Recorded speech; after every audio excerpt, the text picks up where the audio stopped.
How's it going, everybody? This is the Uncanny Omar from Near Mint Condition, the home of collected editions, and welcome to your Marvel Comics previews. We're looking at the collected edition solicitations for August of 2025. And as always, I am never alone doing this because it's a lot more fun with friends.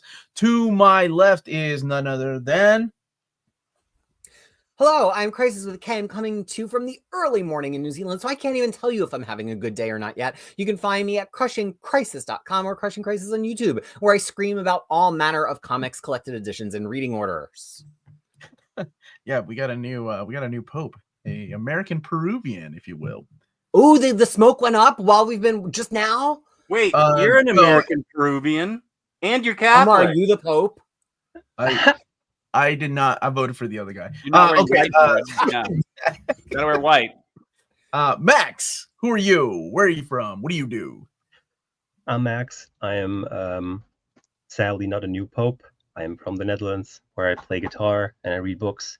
If you want to see me play guitar and listen to me play guitar, you can go to my channel where I have a new Beatle Bop video every Monday where I am arranging a Beatles song for either one or several guitars. Excellent. Okay. And right underneath Peter and I is none other than... Yes! Our adorable Omnidog from Omnidog's Vault. I just celebrated 8 years on YouTube yesterday. How long did you go? 6 hours. Something's wrong with you.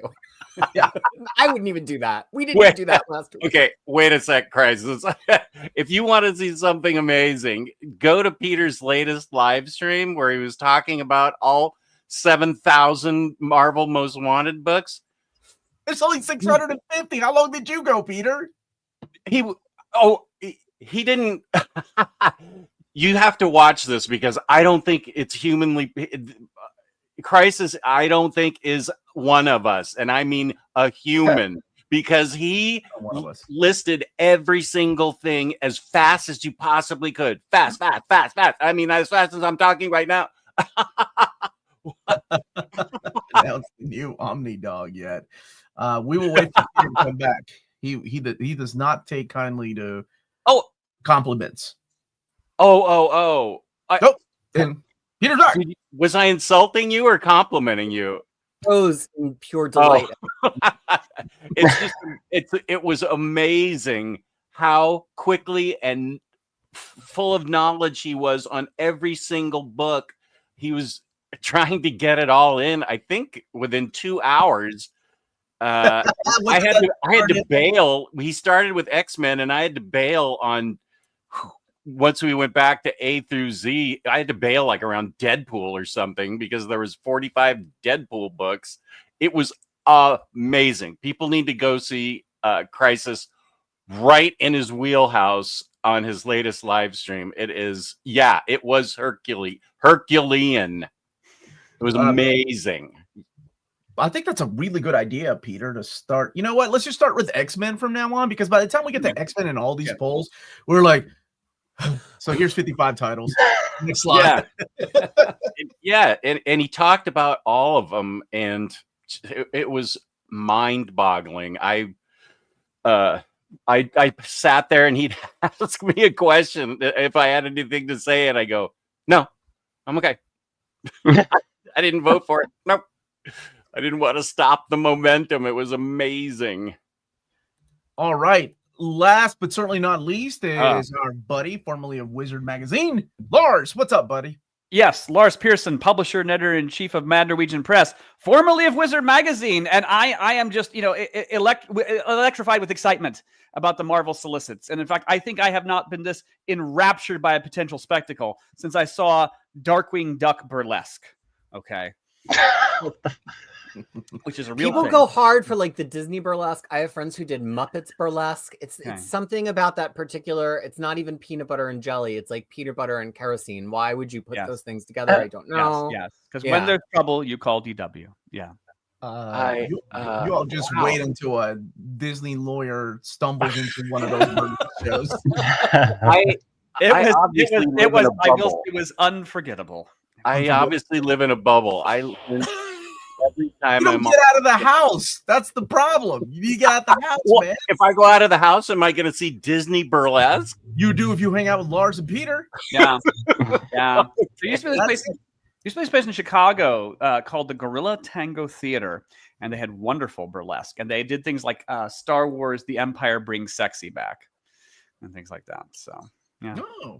I'm certain the Solicits will be nearly as exciting as all of that. I have a really good friend of mine that just did a burlesque show for Revenge of the Six. I can't remember. It was something witty that they called it, but yeah. So I've never been to a Star Wars one. So Lars is rumored to be joining us at Heroes Con, Jess. It's not determined yet, but he might be joining us. I think awesome. I think it might be necessary. Yeah. Oh, hold on. Oh, sorry, my phone's going off. So the TARDIS? Is that Dude, if that's the TARDIS, you jump in. You thought that was my ringtone. Okay. You know, I just switched phone services, and I'm besieged by spam, even though I put myself on the do not call list. But yes, so if the Doctor Who theme goes off, it's probably spam. Justifer was a good friend of mine. they were calling me Justifer. That's a new name people came up Lars with. picked Legion 5 years later as his book of the year a few years ago. Oh, yes. Multi-guest show. He's good people. Oh, do you judge people by their Legion of Superheroes? Apparently. Good. Yeah. Omnibus is too busy watching Doctor Who and Batman the Animated. No, this is a lie. Yeah. No, it's true. How much Doctor Who have you watched? One episode. Okay, technically it is true. I stand corrected. You're currently slightly behind me. I've seen 2 episodes of Doctor Who. Oh my You're gosh. How do you slightly all in the lead. Stop I it, gotta too. get on it. All right. So today we are going to be looking at the August Marvel Solicitations. These are the trade paperbacks, hardcovers, epic collections that are coming out or solicited in August, but will be coming out later on in the year, October, November, December. A lot of these books I have already announced, but we're looking at the content and the prices and, of course, the covers. Speaking of content, really quick, the Annihilation Omnibus that just came out back in print, just came out this week, I think, is officially out of print again. What? Like, so remember what I said? Like, they are printing closer and closer. No, you're right. To that pre-order number. So if you're not pre-ordering the book, I don't know how many. I mean, honestly, I don't know how many they're printing. So, but Annihilation again is officially out of print, which is just crazy because that book just came out this week, and the other thing is it's the 4th printing, so it will have the smallest print run. Okay, so just in case, and out of print just means out of the distribution level. It's still available on in stock, so hurry now. Well, that's not the sponsor of this video. Lars, you're fired. I am fired. I've always get it wherever you get your books in case you are needing it. Omar, as a Peruvian in the USA, what's your take on American Peruvian new pope? Well, I'm hoping that we get some lomo saltado and salchipapa cookouts over there. And we're gonna, since he's American, we're gonna turn water into beer. All right. I have a question real quick. Yes, buddy. 2 other books that you talked about that were out of print at the distributor level were like Amazing Spider-Man Volume 6 and the Nocenti Daredevil. Are they? I think one was it both covers. I can't remember. For Daredevil. For Daredevil, it was the stabby one that went out of print. Cover A. So the standard cover? Yeah, the standard cover. Usually it's the DM that sells out, but this time I think the stabby one. The stabby one. Yeah, I think that's Mary. That's the one. So yes, once they go out of print at a distribution level, whatever's left at Amazon or cheap graphic novels or in stock trades, Walt's Comic Shop, wherever you order your books, that's all that's left. That's what that means. Amazing Spider-Man had a restock though. Oh yeah, Blast.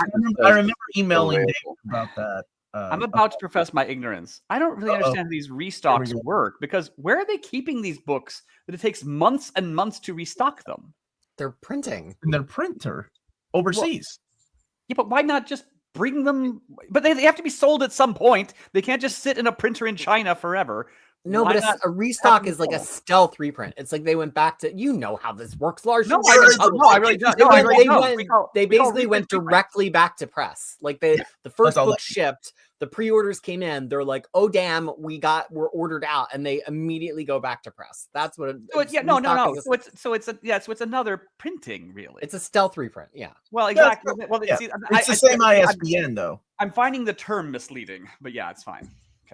Okay. Well, not everybody has all of the insider knowledge of you, Lars. That's why we bring you on this program. Yeah, clearly I don't. Like I say here, Your Legion of Superheroes knowledge. That's why I bring him. Oh, you just wait for the DC poll. Lars went off. Lars fixed it all. I thought, this is true facts. I know this is a Marvel show, but I just have to share it while we're all being amused. I wrote to Lars and Jess and I said, can you please explain all this Legion of Superheroes? I just don't know it as well as you. And they said, well, what about Karate Kid? And I said, well, that's licensed from the movie. Did he somehow appear in Legion of Superheroes? I was like, tell him to just go watch Cobra Kai and get off my back about Karate Kid on this. That was bad. I totally thought you were pranking us. Dude, but it is weird, right? I mean, it's weird that it has that title. There's over 50 members of the Legion of Superheroes in one world. Yes, but very few of them have actually gotten their own named spin-off. And as I had to explain to Peter, really what happened was in the 70s, martial arts got very popular. And it was literally they would literally sit around going, what martial arts characters do we have? And someone said, well, there's this guy in the Legion of Superheroes. And they said, great. And so they moved into the present day and they did a series with him. And that was like cash in on martial arts. No, they have nothing to do with it. Doesn't have anything to do with him. Nothing to do with those martial arts. Well, yeah, no, yes, they do both have martial arts. The Karate Kid. No, the Legion Karate Kid dates to Enternaut is so good, and if you have not read it, it's a masterpiece. But I just started watching the Netflix show. But it's in Spanish, so it's in Argentina. So it's really cool. It's a really, really good show. Yeah. Kid appear in it? No, it's from Argentina. They don't have karate. So all right, Karate Kid. Wow. No.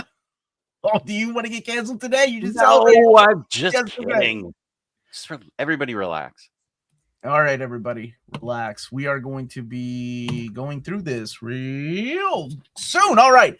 Before getting started, a big thank you to David Gabriel and his folks at Marvel Comics for sending us advance solicitations. This will be available everywhere, I think, probably next week or maybe the week after. I can't remember. We had to wait to do this because we were doing the Marvel polls and things like that. All right. The Marvel Premiere Collection continues with Old Man Logan, Marvel Premiere Collection by Mark Miller and Steve McNiven. And one of my most anticipated Omnis is up next. Avengers by Johns and Quapel. Yes. Omnibus. All right. So collecting Avengers 57 through 84, Vision 1 through 4, Thor 58, Iron Man 64, New Invaders number 0, 824 pages, $100. People were asking if it's a Johns and Quapel, why don't they have an Olivia Quapel cover? I don't think he did any of the covers at that time because he was still kind of new. It was actually you probably remember Jess and Lars. He did the Legion Lost with Admiral and Lanning. Yeah, before they got him on here. Absolutely right. No, if he literally didn't do any of the covers, then I guess that's one thing. It does kind of bug me when an omnibus is attributed to a certain artist and they have a variant cover by a different artist. Yeah, that's not my fave. I'm like, don't do that. If you want to do 2 covers by the same artist, that's fine. But no, I don't think he did any of the covers. Like I'm trying to think. If he literally did none of the covers here, of course they could pay him to draw a new one. But yeah, Finch. All right, Lars is raising. Hold on. I do want to just say about this. People see the name of it and they're like, I don't understand what happens in here. I've said this on streams before. It's just a very Avengers being Avengers. It's in the trade paperback era, so it's very much starting to be written for arcs, even a little bit more so than the Perez and Baziak omnibuses. And so it's just like 4 to 6 issue arcs of them going out and doing Avengers stuff. I think I'm not comparing it to the quality of Roger Stern Avengers, but in terms of you have a very recognizable core of Avengers doing Avengers things. It's that. So that's why Bendis's New Avengers, which immediately follows this, the next issue after this ends is Disassembled. That's why his Avengers is such a shakeup, because this was such a meat and potatoes, holy trinity of Avengers on the team, Avengers being Avengers, Vision's there, everybody's there. And then Bendis kills everybody and sends them all away. Like, or not everybody, but certainly one of these characters. That's why it's so different. So this is what immediately comes before Disassembled and Bendis New Avengers. It's got one of the best Black Panther moments in comic book history. Oh yeah, I love that. And there is a storyline here with the Red Skull that's, oh, I love it. I love this stuff. Chuck Austin wraps up this run. So it's not just Jeff Johns. Chuck Austin's the one that wraps up the run, which is why they included Invaders #0 in there as well. But also gorgeous artwork. Lots of talent here. Is this the whole Johns run in this? Yep, this is it. Yes. This takes place immediately after Kurt Busiek Volume 2 and jumps in here. And then right after this is what Peter said, New Avengers. So it's one of those beautiful, beautiful gap fillers. Nice. 12, 13, how many years, Peter? 13, 14 years in the making? Yeah, I mean, it's been a while. It's not always the highest demand one. I think people kind of forget that Geoff Johns wrote Avengers, because you would think I how was popular talking it is. about Alpha Flight. I've moved on. Alpha Flight. Sorry, I didn't see. Oh boy, let me tell you, this was I think my #1 vote on the Tiger Eyes poll last year. It's so exciting to get. We really were having fear that we would only ever have that first John Byrne run, but of course this has got some really big stuff in it, including Jim Lee's first art for Marvel, but also just really great Alpha Flight issues. Omar, what's in the book? Some wonderful Mike Mignola artwork as well. So this is the Bill Mantlo era, right after Bill Mantlo and John Byrne decided to switch books. So Byrne went over to Hulk and Mantlo went over to Alpha Flight. It's as dark as some of the stories John Byrne told got. I thought this era got supernaturally more dark, like introducing new elements of magic and things like that. And first appearance of Wolverine's nemesis, Lady Deathstrike, in here. So that's why you have two covers. You have the Jim Lee cover, which again, yeah, you're right. This is his first Marvel work with internal artwork and covers. And you have the Mike Mignola cover. That is the toughest part. But I think for me, I've always been a big fan of that cover. So I think I'm going to get the Mignola cover. Collected in here is Alpha Flight 30 through 70, Annuals 1 and 2, Avengers 272, Marvel Fanfare number 28, 1,192 pages, $125. Longtime Marvel writer Bill Mantlo teamed up with rising star Jim Lee on Canada's premier super team. What were you going to say? I was going to say this actually pushes a little bit farther than we thought it would break. We actually thought it would kind of give up the ghost. I think we thought it was going to give up a little bit before 70 because there's kind of like a big mega arc that's starting, but I guess it does cut off. It's not like it's a bad cutoff. We just didn't think it would go quite this long. So it actually, could you take care of? There's literally 60 remaining issues of Alpha Flight plus the 4-issue North Star miniseries. Marvel does 64-page omnibuses. This is the thing now. Could they finish Alpha Flight 1983 in one more book? I really love, by the way, how they put Rising Star Jim Lee on Canada's premier super team, as if they really have any others. That they've got Beta Flight, Omega Flight, okay. Omega Flight, and Beta Flight. Yes. Well, and the Great Lakes Avengers take care of the other side of the Great Lakes. I don't know what their jurisdiction is, but not really Canadian. Not Canadian. I don't think those guys are doing anything. So the next arc or the next Omni would be the Fabian Nicias, James Hudnall, and Scott Lobdell, right? Yeah, that's what wraps up the series. Yeah, because it goes all the way to issue 130, and then the series got canceled, and then it got relaunched with, was it Joe Casey? No, Steve Seagal. Steven Seagal in 1997. Yeah. I don't know. I don't know if they. I mean, putting all those issues together with the last. I love that they got Simon Furman of all people to come and write the last few issues, like because he was notorious for killing a bunch of Transformers to like in the American Transformers comic. Yeah. No, that was. So, I mean, ask yourself this question: does Marvel really want to try to sell us 2 more Alpha Flight omnibuses? Let's see how this one sells, and then we'll answer the question if we're going to get 1 more volume or 2 more volumes. And then, what's And then I'm trying to think. The big issue was the issue 106 in that run with North Star coming out. That was a big deal back in the day. I can't think of anything else in that era that was, like, here's what we're writing it on, right? Like we're gonna call it the North Star Omni because of the 4-issue miniseries. Plus, you could call it like Alpha Flight North Star. That would identify. Is he that big of a seller? No, I don't know. Speaking of big sellers, Deadpool and X-Force coming back at you, collecting X-Force 19 through 31, annual number 2, Cable 1 through 8, Deadpool The Circle Chase 1 through 4, Deadpool 1 through 4, and New Warriors 31 and Nomad number 20. And both of the covers, no, that's a Ken Lashley up here and Greg Capullo down here cover, and then this is the Greg Capullo cover, from the Final Gift, I think is what it was called. But this is technically X-Force Volume 2, but this happens after the events of Executioner Song. So Executioner Song was not collected in X-Force Omni Volume 1. So if you don't have Executioner Song and you have to have all your books in Omni format, get that X-Men Blue and Gold Omni that's coming out. That will finally somewhere it was not reprinted. Yes. Will it have the 2 on the spine? This is the book that I asked if Marvel could rename it, and that's where we got into the whole conversation about Volume 2s and renaming things. So this is what sparked it. Because when I found out and I saw the list, I'm like, oh, now's a perfect time to just rename it. Let's call it X-Force 2 and give us 3. Well, rename Cable and X-Force. Give us a 4 or 5. It's 872 pages. $100. Some great stuff in there, by the way. Yeah, I feel like people often overlook X-Force as like, oh, it was the side book, or because like Leaf Hill launched it. No, I would say in this period directly following Executioner Song, it is the best book in the line. I actually like it a little bit better than the very end of Peter David on X Factor switching over to J.M. DeMatteis. I think X-Force has got the goods in this period.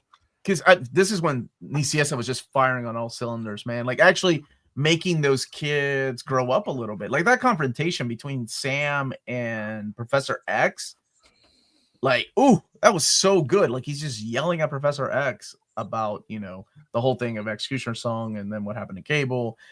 And they all get new cool costumes, Greg Capullo, and then you have Tony Danielle stepping in as the artist. Some good times. Amazing Spider-Man, Brand New Day, Omni Volume 2 coming at you. Okay. So this is a big one. Collecting Amazing Spider-Man 584 to 611, annual 36, extra number 3, short Halloween, Chemical Romance digital comic, which I had no idea that was a thing. The Spider-Man Root of All Annoyance digital comic, Dark Reign, Mr. Negative 1 through 3. Amazing Spider-Man presents Anti-Venom, New Ways to Live, and Jackpot 1 through 3. Amazing Spider-Man Family 6 through 7. Web of Spider-Man, the 2009 number 1, and Amazing Spider-Man Extra number 1. 1,240 pages, $125. I know there are 2 covers.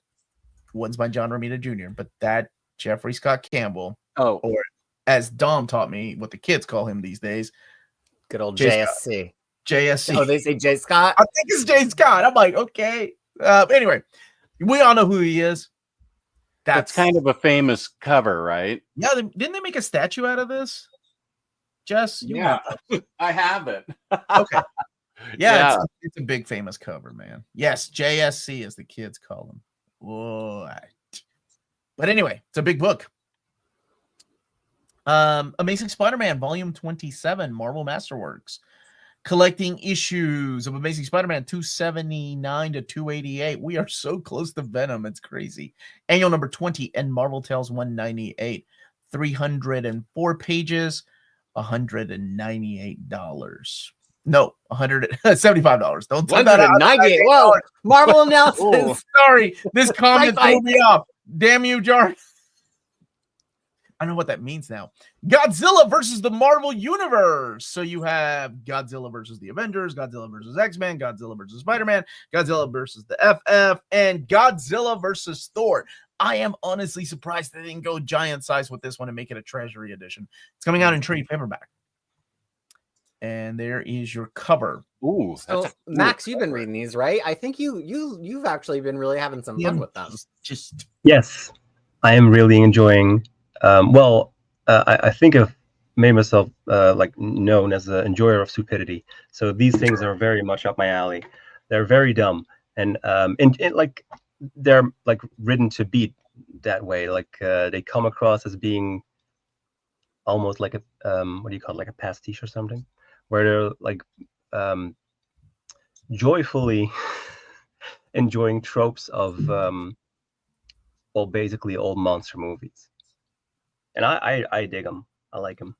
And I think part of the fun, and I had to get educated from people who know Godzilla better than me, is that the way that Godzilla behaves in each issue has to do with what era of Godzilla it would be, because each of these issues is one era of Marvel. The Fantastic Four one starts in the Silver Age, the Hulk is the Bronze, Oh, that's Spider-Man cool.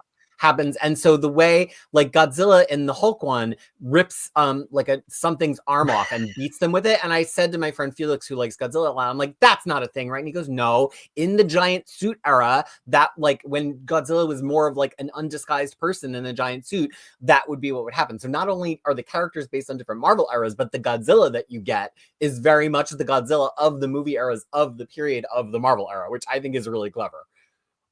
Oh, I like that. And man, it's got an all-star lineup. Ryan North, Jerry Dugan, Joe Kelly, Fabian Nicieza, David F. Walker, and Jason Aaron. Those dudes are just having fun, man. That cover is boss right there. So EM, good. what's his name? EM Gist. It's a great cover artist. Apparently it's Ultimate, delightful. continuing with the volume 2, All Power to the People, collecting Ultimate 7 through 12 and Ultimate Universe 1 year in, 168 pages, $19.99. So in each issue, without giving spoilers away, in each issue, we've been having a countdown for a year to something that is coming. Like, again, I don't want to get into spoilers, but does that mean that the countdown is still going? Or in in the volume, is it like, oh, we are now reaching 0?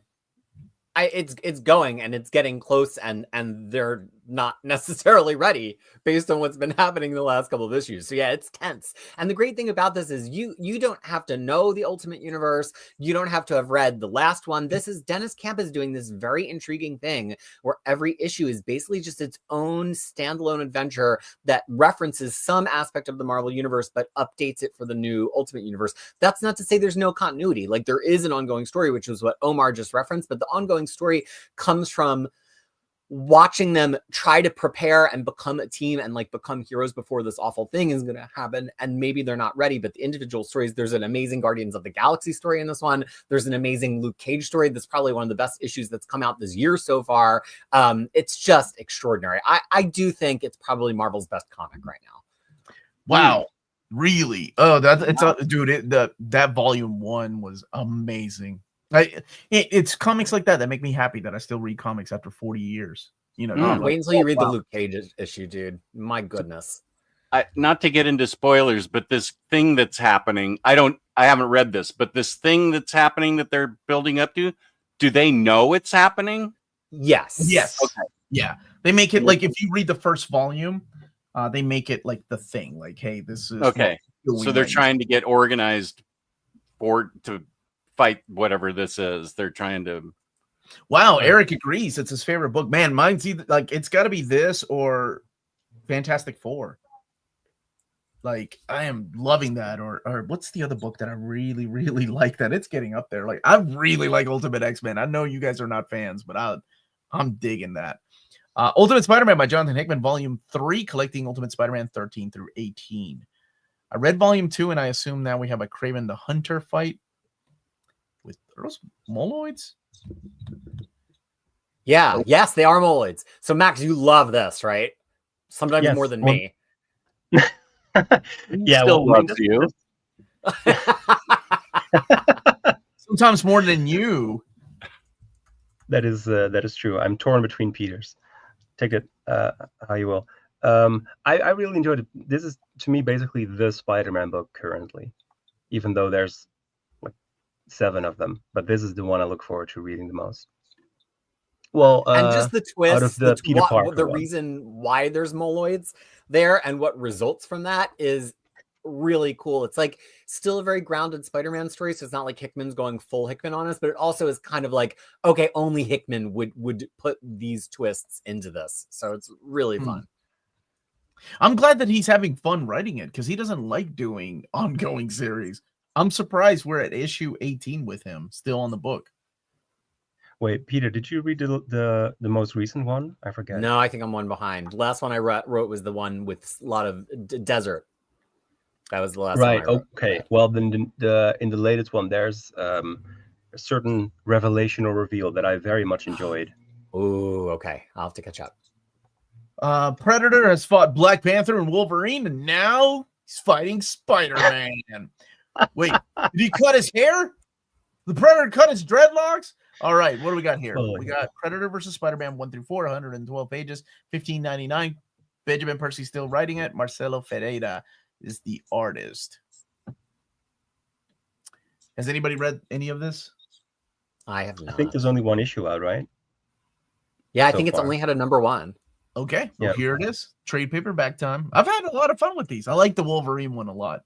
The Wakanda one, when he comes down and starts taking out these people in Wakanda, and then he realizes, oh, they are also hunters. This is going to be interesting. That was awesome. I like that too. Immortal Thor. It kind of reminds me of what Max said a little bit earlier about Godzilla. Sometimes I think I just need stupid fun, and I think that's what those books are. It's a lot different than like Batman versus Predator. Like, Yeah, it's like all serious and that was all not, serious, right? Yeah. not like that. Yeah. I would Immortal kill for a Thor. Godzilla detective. Volume 5, The Death of the Immortal Thor, collecting issues 21 through 25. I believe that wraps it up, and then he's starting over with a new number 1, correct? Yes. Or is this... Oh, no, the story ends. Okay. Don't want to read any about that. Eddie Brock, Carnage number 1, Killing Me. Ooh, Charles Soule. I love this book. Nice. It's continue. I love it though, so I have things to say. Okay. Well, you know, I'm sorry if it spoils something for people, but it is the title of the book. Eddie Brock, Right. Carnage 1 through 5. Does it mean Eddie Brock is Carnage? Probably. It doesn't mean that they're really good friends. Maybe.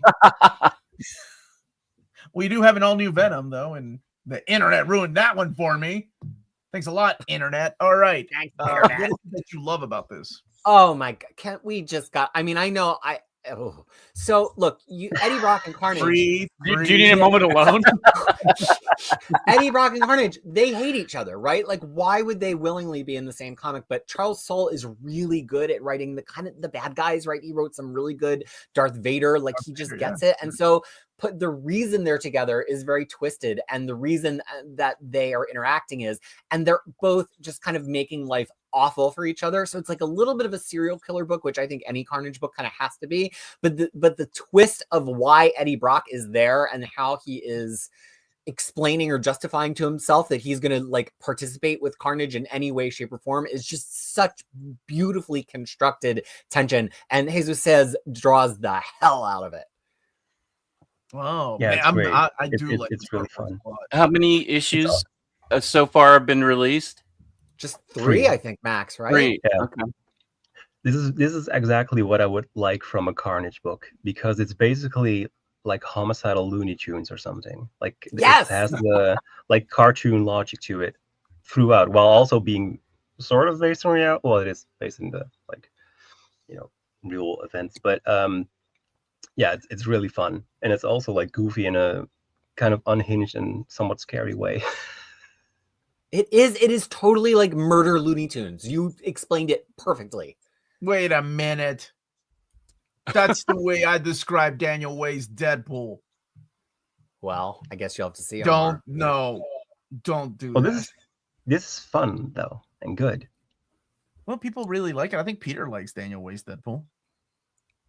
Don't you, Peter? No. You're Okay. thinking of my favorite book, Wolverine Origins, the birth of my pansexual murder son. God. There goes lunch. Okay, Star Wars Legacy of Vader, Volume 1. Reign of Kylo Ren. Charles Soule still writing Star Wars books. Ooh. And apparently also Carnage. Collecting Star Wars Legacy of Vader 1 through 6. I have a really good friend of mine that's enjoying the hell out of this. Well, I think he's 2 issues in so far. Yeah. So 144 pages, $19.99. Yeah, I think for anybody who wanted more texture of Kylo Ren, like I think it's between episodes 8 and 9, and they're like, how did he get there? How did that transformation happen? That's what this is. And like I just said, I think Soul's probably the best writer at Marvel right now at kind of dissecting the mindset of villains. And Luke Ross, I think, is the artist on this. Yeah, is probably my favorite artist doing Star Wars right now. So Luke, I mean, you could just see from those panels, Luke Ross has drawn the heck out of the likenesses of Adam Driver. I'm going to make my daughter a comic book fan yet. She loves Kylo Ren, and I am going to force her to read that with me. Lars, what are your feelings on Kylo Ren? I've not thought about it too deeply. Although I will say this is the benefit of going to the movie theater, because I went to repeated showings of Rise of Skywalker, and like the showings I was in, when Kylo dies. What? I forgot. I've only seen it one time. Hell. I literally was just spoiled because I've never made it to the end of that movie. Oh, well, Way to go, Lars. People were getting really upset in the audience. I mean, it was really like an emotional dagger to the heart. And, this is why I go to see the audience's reaction, because, there's been a lot of complaints about Kylo. Some people really don't like Kylo and so on. But the audiences I was sitting in, oh my God, they were deeply moved. Deeply, deeply moved. I asked how you felt about him, not how the audience felt. That's how my daughter feels about him. I've not thought about him too hard, if I'm being honest. Okay. Lars liked Kylo Ren way better when he was on Girls. Oh, yes. Well, that's the actor, not the character. All right. Cable, Love and Chrome, David Pepose and Steve Fox, penciled by Mike Henderson and Ivan Fiorelli. And the cover is, that is Ian Churchill. Collecting issues 1 through 5 and Time Slide. That's the Steve Fox issue then, right? Yes. Time Slide. 160 pages, $19.99. Again, maybe a little false. It says Marvel's, Most Extreme Mutant. Okay, I was like, what about the Punisher? No, Punisher's not a mutant. Okay. Yet. Yeah, let Hickman work. Yeah, give him a minute. Most extreme mutant. So Cable's worse than Sabretooth, apparently. Extreme. That doesn't. How do you not know what extreme? Don't you remember the 90s? Extreme, not murdery. Yes. Okay. Yes. Well, murder is a form of being extreme. I don't think that's what Rob Liefeld meant when he created the Extremist Studios. I was discussing with a friend recently the newest Daredevil show and the different fighting styles of Daredevil and the Punisher, and how Daredevil tries to incapacitate his opponents. The Punisher outright murders them, although that is a form of incapacitation. I mean, you shoot someone in the head, they're probably incapacitated. Potato. Okay. I have a question. I think, Crisis, you like Steve Fox, his writing, but you don't like David Pepose. So I cannot recommend this book, but I'm sure many Cable fans may have enjoyed it. Okay. I wondered about that. Thank you.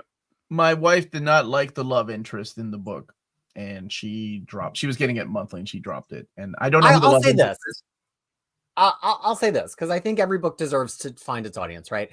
If you don't think Cable should be as mixed up in mutant stuff, and you just want to see a book that's pure Cable in the future doing that revolutionary thing, it feels like we always hear about Cable doing that, and we never really see him. Even when he's with Hope, it's like all in the name of mutant stuff. This is Cable not doing mutant stuff, and I think that there is a certain appeal to that. It's very much Cable as a rebel, Cable with the TO virus. If you leave out if you care for the love interest or not, I personally don't care for the plot. I do think there is some enjoyment, especially for big Cable fans who've been around since Casey, since Ladron, since Loeb, that have always wanted to see Cable in that mode. You're getting it in this book, drawn by Mike Henderson. Okay. Now, I need the pitch of this really quick, because I know people should not judge books by the cover, but I totally am, and I'm in. So I need to know what the book is about, though. I'm sorry, Lars, you were saying something. Yeah, I was muted. Back up to Cable. Yeah, I'm about to commit further heresy by saying that Cable has actually been among my least favorite X-Men characters. I find him a very odd fit for the mutant world, but weirdly, the one I enjoyed the most was Teen Cable. You're not a fan of Cable in the Krakoa era. you're not a fan of a guy that travels through time. Like, I'm is that not. what you're saying? It's And an has odd. a, It's usually an has odd. a companion with him. It's an odd addition to the Don't mutant. you have herd. like an entire like career built on Doctor Who? It was- there's a Dragon! there's a few differences between Cable and Doctor Who. Oh, really? I've Well, always we'll found get it- on that another day because I would need to talk about Sexy Time. I mean, Rogue Savage. I'm sorry. Peter, Please, what is this please book talk about about? Sexy Peter? Time Rogue. Okay. Yeah. So if you've this is, some of these retcon books happen and you're like, there was no need to tell that story. This is a story that I truly think has always needed to be seen, which is what happened between Uncanny X-Men 269, where Rogue crash lands in the Savage Land, her powers freaking out, having a fight with an imaginary Carol Danvers, and Uncanny X-Men 274, where she's like the jungle babe and she's with Nick Fury and Magneto. Like, what was happening to her during Extinction Agenda? That's this book. And it's got the awesome pedigree of having Tim Seeley write it. So it's like the voice for Rogue, the relationships that she has, both platonic and not, with Khazar, with Magneto. It just like really, really pops. And Omar, if you scroll down a little, I got to talk about this artist. What is her name? Zulema Scotto Lavinia. She unfortunately does not do one of the issues, which I think they should have just delayed the book and let her draw it. She's so cool. She's not Jim Lee. She's not trying to draw like Jim Lee. It's just so kinetic. It's like so detailed. It's so fun. It's got a sexy quality to it, but it's everybody's sexy. Magneto's sexy, Rogue's sexy, Khazar's sexy, the saber-tooth tiger's sexy, everybody's sexy. So that's what you're getting if you buy this book. And I really, it's just so much fun. Is this a standalone or continuing? Does it just fill it's that gap? standalone. It's literally the 5 issues that we never saw between 269 and 274. Okay. All right, everybody's sexy. That should be the name of this episode. Annihilation, continuing the event epics with Modern Era Epic Collection Desperate Measures. This is volume 2, collecting Annihilation Ronin 1 through 4, Annihilation 1 through 6, Heralds of Galactus 1 and 2, and then the Nova Core Files, 408 pages, $49.99. And this was just reprinted in Omni format. Again, that's out of print distribution level, but now you have it in Epic Collection. Although, again, and these are where the epics are now, another epic at $50. God, that just seems like a lot of money. Yeah. Oh, I forgot Curtis is in here. No, we have no. So this is collecting. The first epic basically was collecting just the miniseries that lead up to Annihilation. There was quite a kind of a path to Annihilation. They've never been collected as like Road to or anything. They're just part of Annihilation, even in the in the Omnibus. This gets into the actual guts of Annihilation. So it does Ronin 1 through 4, which is the last of those miniseries, and then it does the actual Annihilation 1 through 6, and then I believe it also have Heralds of Galactus, 1 and 2. So this is it. They basically did all of Annihilation, everything you'd get in the Omnibus or the 3 old school oversized hardcovers. They did it all in 2 epic collections, and then one would hope that they're going to continue it into an Annihilation Conquest epic, which would be the next sequential epic.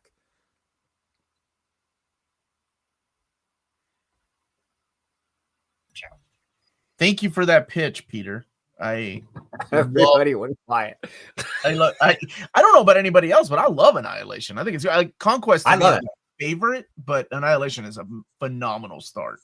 You guys have read all of you have read this, right? Yeah, certainly. Mm-hmm. That's where I hit the wall with Darkhawk and stopped. Darkhawk didn't show up to War of the Kings. Yeah, well, that I meant in the fiveology of it. That's where I stopped. I loved Annihilation Conquest, and then when Darkhawk showed up, that's what broke me, and I stopped reading it, and I never finished the quintuple quadrangle, whatever 5 is. I didn't Say tipple again. Okay, No, Lars, teach him. What is it? What's 5? 5. Quintuple. No, if you have a trilogy, a quadrilogy, quintology, pentology. The Quintessons were the bad dudes in Transformers. Lars, help us out. I'm not quite sure what you're trying to say. That there's 5 books in this, 5 omnis in this run. Quintuple. Quintuple, sure. Quintology. Quintuple. Instead of trilogy, it's Lars, quintrilogy. step into my office. Quint. You're Well, fired. quintology refers to something around the number 5, particularly in music. So it's probably Okay. quintuple. Let's Through call it these quintuple. 5 books, I only made it through 4. 2.5, I think. What? Wherever Darkhawk shows up in what? Number 4? The 4th book, War of the Kings. War of the Kings. Okay, I did not finish it because of that, but I loved Conquest. Annihilation Conquest was a great book. Max, are you going to allow Lars to explain music to us like that? Is that really going to happen under your watch? I'm trying to explain the appropriate use of. Now that might apply to Dazzler, for example, if we're talking about 5 Dazzler books. But yeah. Oh, music. Got you. Captain America, Modern Era Epic Collection, Burden of Dreams. This is volume 3, 31 through 48, 34 director's cut, 480 pages, $54.99. So this is still the Ed Brubaker era, and all of this has been collected in Omni format before. But this is for the people that just get Epic collections. Omar, does the first Annihilation Epic collect everything that's in the Annihilation Omni? Yes, they added nothing new. Shouldn't it be a pentology? Finally, somebody smart. Geekdom. Where were you, buddy? Manga Geekdom. How you doing? What did Omar do to Curtis? Well, Blas, you remember when I was joking about getting 3 strikes and you're out? That was not a joke. I'm joking again. Carnage, Modern Era Epic Collection. Carnage USA. Collecting Carnage 1 through 5. Carnage USA 1 through 5. Minimum Carnage Alpha. Scarlet Spider 10 through 11. Venom 26 through 27. Minimum Carnage Omega and Superior Carnage 1 through 5. 472 pages. $54.99. This has been collected in Omni format. It is the modern era, and I think this is where you start with Carnage, and there's some really interesting stories in here. Cullen Bunn, Zeb Wells, and Chris Yost writing the Scarlet Spider story. Clayton Crane does some amazing artwork, including that cover right here. I believe that is that's Clayton Crane. Yeah. What did you all think about this? I like Carnage. This is effectively the first half of the Carnage Omnibus, which basically picks up Carnage from him coming back. He really hadn't been used for several years. And so this is starting with, the text is so small, but yeah, so this picks him up kind of in the mid 2000s. Actually, it starts a little bit later than the Carnage Omnibus. So this is kind of like he comes back. The new Avengers are trying to figure out what to do with him. They're trying to keep him in prison. He's traveling the United States. It's fun. It's again, Carnage is a very particular character to have as the antagonist, who's also the protagonist. You have to enjoy a little bit of like Looney Tunes murder because he's Cletus Cassidy. He's a crazy person. He's a mass murderer, and you've got him. Murderer. All right, go on.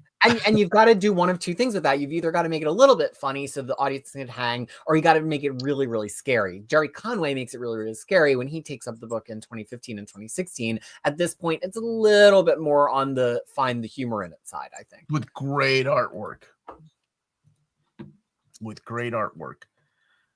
And Amazing Spider-Man Modern. Oh my God, this is crazy.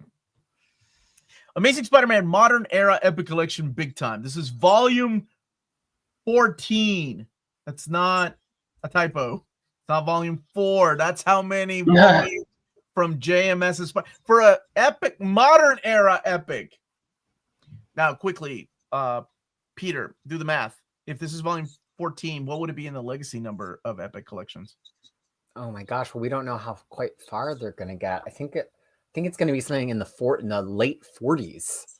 Wow, you took my question seriously. I like that. Why would I not? +1 for you, because Curtis would have been like, "Are you out of your damn mind? I don't know how many more there's going to be." Except he would have. Curtis would never swear. Yeah, he would never say that. You are out of your darn mind. Gosh. Yes.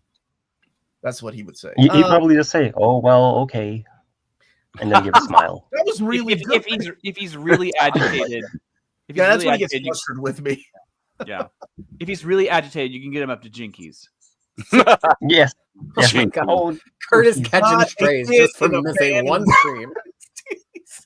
Okay. Amazing Spider-Man 649 and 662, 654.1, and material from 648. 512 pages, $54.99. This has been collected as Ultimate Collections before. Yeah. Can someone double check? I'm sure Peter already has.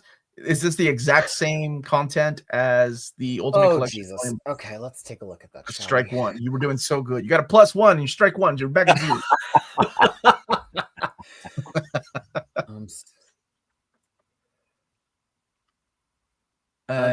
That's gonna take me a minute. This So is not big easy time, stuff. big time. You take your time. What big time is the Dan Slott era. This is when he's like the sole writer of Spider-Man. Humberto Ramos comes in as pretty much the Spider-Man guy during this time, and he stuck around for a long time. I like this era. This is the one that leads us up to Superior Spider-Man, and then what was the last part of this called with the Red Goblin? Was it Worldwide? Worldwide, yeah. Spider-Man I really Worldwide. like Worldwide. Yeah. So this is exactly that first complete collection, volume 1. It's interesting. I think a lot of people think of this Dan Slott run as having a lot of added stuff stuffed into it. It's got Spider Island, it's got Infested, it's got Ends of the Earth, a lot of which were launched with their own #1s or their own separate series. This first sprint of Dan Slott stuff really is just a splint. So if you look at complete collection volume 1, it's 648 to 662 and 654.1. So that's it. There's really nothing else to collect in this period. Then the next one will start having other stuff. I suspect the epic line will just continue following the completes. Marvel has set that standard across many of the modern epics that they're really just reskinned complete collections. Complete collections, not Ultimate Collection. Sorry. Well, whichever they were. Yeah. In this case, I'm sure there's going to be a Fantastic Four Heroes Reborn Omni one day, Jacob. Depends on how you voted. Goes right for the Marvel Most Wanted Omni poll. Nothing else. Ghost Rider Epic Collection, Death Race. This is volume 3, collecting issues 29 through 50. Marvel Team Up number 91. What If 17. Marvel Tales 256. So this is the Johnny Blaze era, the original era. Roger McKenzie, Michael Fleischer, Scott Lobdell, and Dan Slott. What did they write in here? I believe they will be the backup from Marvel Tales. Marvel Tales? Oh, I didn't know they were working back then, because that's Marvel Tales. Well, Marvel Tales is much more modern at that point, deep into Marvel Tales. And I don't know about this particular issue of Marvel Tales, but Dan Slott wrote a lot of the backups in the reprints of Carter Slade, the original Ghost Rider, the Phantom Ghost Rider. So I just have to assume that that's some kind of Ghost Rider backup that happened later that like fills in a missing issue or like a script that was incomplete or something. I don't know. What is it? Marvel Tales 226? I like that it has Carmine Infantino art in it. That's interesting. For people who want this, a little bit of FOMO might be okay because, like the first volume is out of print and going for like $100. And when this one's gone, I mean, what will be their, priority on reprinting Ghost Rider Epic Volume 3? I don't know. So depends on how you vote. Well, yeah. So this is such a good question, and Curtis isn't here. Oh, that is a very representing Curtis and all of Canada will be Omnidog. Is the best way to collect Amazing Spider-Man through Omnis or Epics? Plus and minus. Depends on how much you want to read it. Pros and cons. Pros and cons. Well, the Epics are nicer to read. Okay, so for me, I love the Omni format. I think it's the best format. It's oversized artwork. It's got letter pages, and it's the same material that you're getting in Epic Collections. Amazing Spider-Man has gone all the way through 6. I think it's got. Is it just a little bit more than the Epic Collections? Epic Collections don't come out in order. Neither do Omnis if they're creator-centric ones. Yeah. Epic Collections are, for the most part, just as complete, if not sometimes more complete than the Occasionally Omnibus. They are more complete, yeah, because they're going through it chronologically instead of in like creator centric or era centric, like what's it called, the is it Black Costume Saga? That will probably be different when it's mapped in the Epic Collections. That's one that people really want. Volume 16 of the Epic Collections. Yeah, it's a lot cheaper to get Epics though, so that's another thing to keep in mind. It's a lot easier to read. I've seen a lot of people, in the comment section that don't like big books, so they like the Epic route. There's always pros and cons for everything. What do you all think? Honest opinion. Like who likes epics more than omnis? I think Peter likes epics more than omnis.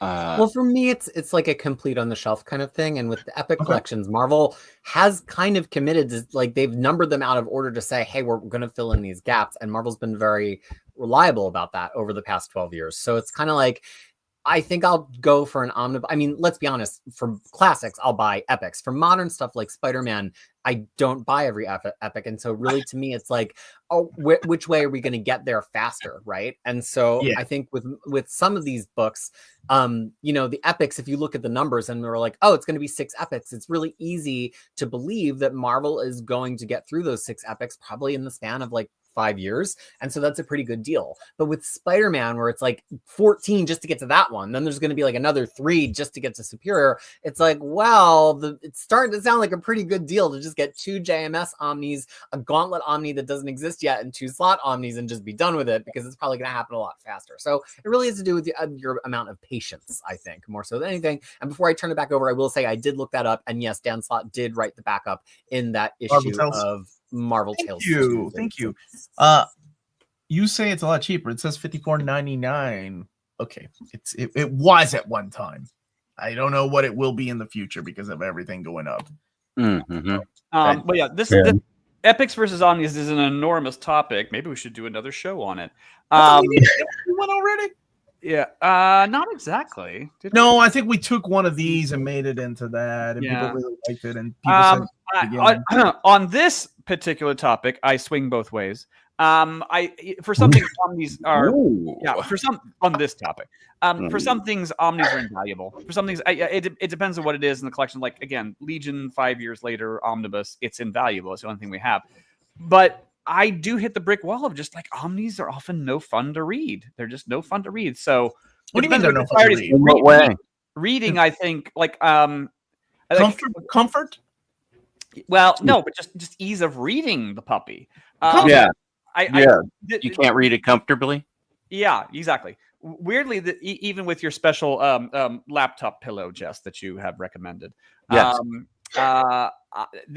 Weirdly, of all things on my bucket list this year, it's like I will get through Bendis Avengers. I will get through Bendis Avengers. I will get through Bendis Avengers, which I haven't done before. And I'm thinking about getting the epics because it would just be nicer to read them. It is cheaper, and they're both mapped almost identical. Neither one has. Yeah, that one I think so. Mm-hmm. Neither one will have Secret Invasion or Siege. So yeah. You sound bitter, Omar. Was that bitterness that crept into your voice? Curious. I think I have been really open about the that I don't care for the era of Bendis on Avengers, but I do know how much it means to a lot of my viewers. So I've yet to hear back about the addition of Secret Invasion and Siege in New Avengers Omni 2. Yeah, I don't know. Well, and like epics in my laptop bag, epics fling into the bag easier if you're going somewhere. So all right. Yeah. Okay. Guardians of the Galaxy Epic Collection Homecoming. This is volume 3 of the classic era, collecting issues of Guardians of the Galaxy 7 through 20, annual number 1, Fantastic Four, annual 24, Fantastic Four, annual 16, and Silver Surfer, annual number 4. 504 pages, and I believe this is the first time we're officially seeing it in solicitations at $60. Right? Or am I wrong? Where's card is when I need them. So yeah. I just said they're cheaper. A lot of people looked at that last epic, which was number 2, and said, like, why does it just have 7 issues of Guardians of the Galaxy? I don't really understand.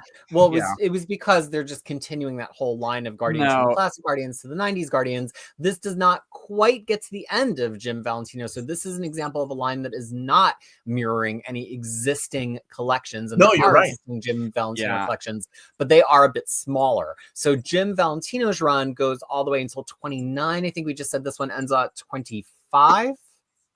Ends up at 20 because 20. Remember the very first one had like 6 issues of his run. Right. Well, 5 issues. The break there was very odd. I thought. Well, this is going to cause another odd break because then the next Yeah. volume of this, volume 4, is going to go past the end of Valentino and into that end run that we have had collected as Guardians 3000. So this is all Jim Valentino stuff, Yeah. and this is why he You says, hope the line dies. Well, that's a bit. I do like, by the way, how they're not even doing these, making it sound a little cheaper thing by doing $59.95. It's like they've just gone for $60 right in your face. I have no idea, like, how much everything is being affected, right? Like, I mean, somebody was you mentioning can buy a discounted omnibus for that amount. Hold on. Yeah. Somebody was mentioning the compendiums. Yes, as of right now, compendiums are that price. Well, fair. And yes, DC Finest are $40, I think, but I have no idea what is going, like, how all this is going to be affected. So, including DC Finest, which they've already have said will eventually go up. I don't know when though. So yeah, $60. I want to say that is our first one at 60 officially, right? Because I think in the catalog they had some at 60. Jeff Loeb and Tim Sell, Hulk, collecting Hulk Gray 1 through 6, 168 pages, $19.99. Good stuff. And Howard the Duck by Siddharth and Okay. Jonas in trade paperback format, collecting the Howard the Duck 1 through 5 and 1 through 11 from the same year, Unbeatable Squirrel Girl 6, Howard the Duck 1, and material from War of the Realms War Scrolls, 496 pages, $44.99. That is fun. I don't really read Howard the Duck, but I did read this one and thought it was quite delightful. You didn't like the Steve Gerber stuff, like the classic stuff? Well, the classic stuff was perfectly fine. I just somehow am not into it, but I was into this. Yeah, I'm with Lars. This was a Howard the Duck that was really fun and quippy and had great story beats. So nothing against Steve Gerber's run, but this was the Howard the Duck that I really dug. I'll be right back, gentlemen. You guys talk about the next book. I got to go get something from upstairs. Okay. Well, right here we have X-Men Age of Apocalypse Volume 3. These are reprints of existing Age of Apocalypse collections that collect all of Age of Apocalypse from the original 1995 side reality in order. So that's why you're only seeing 1 or 2 issues of each of the issue of the series in here, because they are collecting through the end of those mini series that were part of Age of Apocalypse. So this has so many great writers. It was all the writers of the regular X books at the time: Larry Hama, Scott Lobdell, Fabian Nicieza, Jeff Loeb, Warren Ellis, John Francis Moore, all writing their ongoing sagas. And honestly, this just reads so well. I read it within the last year, completely in order, in the order that these trades have it.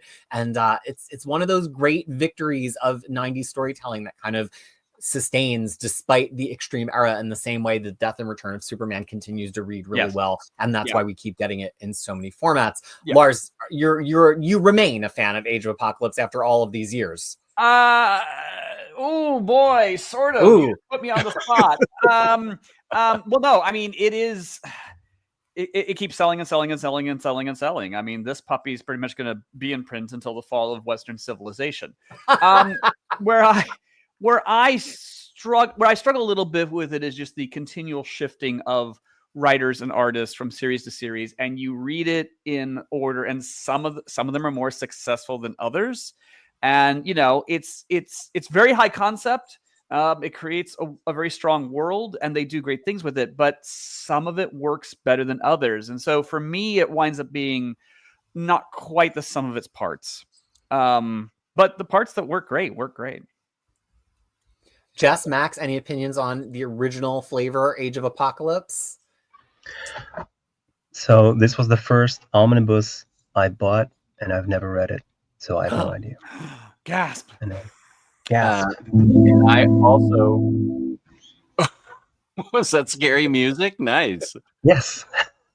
Live scoring for the show. Yes, live scoring. I might pick this up in omnibus format when it gets reprinted eventually. Yeah, you're waiting for like a 5th or 6th print before you go in on that one. Yeah, I had it, and then I purged all my 90s stuff. But I've heard from reliable sources, mostly Crisis, that this is a lot of fun. So I'm willing to read it again. I mean, just read it for the first time when it gets re-released, reprinted rather. If you start up the music again, we can sing the news. Jeff Loeb is writing a sequel. Now this one is called It will Volume be out in 3. September. New printing. You know, Marvel spoil never the makes news? mistakes, right? Like you're always like, why are they reprinting this now? And then something gets announced in the publishing schedule. Somebody was just saying to me last night, it must have been Omar twisting Marvel's arm to get that Night Thrasher and Nova Omnibus printed because Omar loves them so much. I said, well, no, Nova's about to be in Jonathan Hickman's Imperial. It's heavily hinted he's going to be in his own series said after that? that. And so Marvel doesn't make mistakes. They do tend to put out collected editions that support the ongoing comics line. Now, one more thing on this book before we go on. It's called number You're 3. still talking about this book? Well, I couldn't have scrolled past it. You left. So, You know, Omar, without you, we have a lot of productive discussions, okay? Yeah. What did you all talk after singing? And I'm like, what did I come back called to? Volume 3 Omega. There is a Volume 4 that has been printed in the past. Will we see it reprinted? The thing about Volume 4 is it only collects stories that were told after the original Age of Apocalypse. If you only want to read original flavor Age of Apocalypse as it ended in 1995, you only need to pick up 1, 2, and 3. That closes things out. Volume 4 has all of the stuff that was inserted later into the Age of Apocalypse. So, and I'm sure they will get around to reprinting it too. The last time it was printed was 2016. And these are effectively Epic Collections. I think it's actually really weird that they didn't rename them to Epic Collections because, fun fact, the original paperbacks of this before these were called Epics. It was called the Age of Apocalypse Epics. So it's really, really weird that they did not choose to make them Epic Collections. I guess that'll be the next printing in 2034. I think, as you say, just probably in a Death of Superman fashion, they just thought this was strong enough to kind of stand out on its own and people would still seek it out. Yeah. I think it's probably definitely an era that people keep asking about. Yeah. If you're an X-Men reader, you inevitably want to read it, I think. And also, $45. This is actually on the cheaper side these days. So. Omar, twist Marvel's arm all the time, which is why we have so many X-Men and Wolverine books. You're so powerful, Omar. Twist Marvel's arm. My arm twisting abilities is like no other. That's why we even got No-Nose Wolverine coming to a store near you. Predator, the Theta Saga. So this is collecting the 3 trade paperbacks all together in one place. Predator 1 through 6, 1 through 5, and The Last Hunt. 376 pages, $44.99. It's all written by Ed Brisson. Kev Walker does a lot of the artwork in here, and it's following one character. And her hunting down the Predator throughout all 3 of these miniseries. And I really enjoyed this. I thought it was a good book. Is it Theta or Theta? Theta. Like the Greek letter. Theta, right? Okay. Yeah, it's a Greek letter. How do you say if there's 5 in a trilogy, like a trilogy? That would be the Theta. Pentology. We covered this. Max now needs to score all streams moving forward. I What agree. did you do, Max? We had fun while you were gone, Omar. We What played the hell all the is hits. We played ABBA. It was amazing. What We sang the Ballad of Jeff Loeb. Yeah.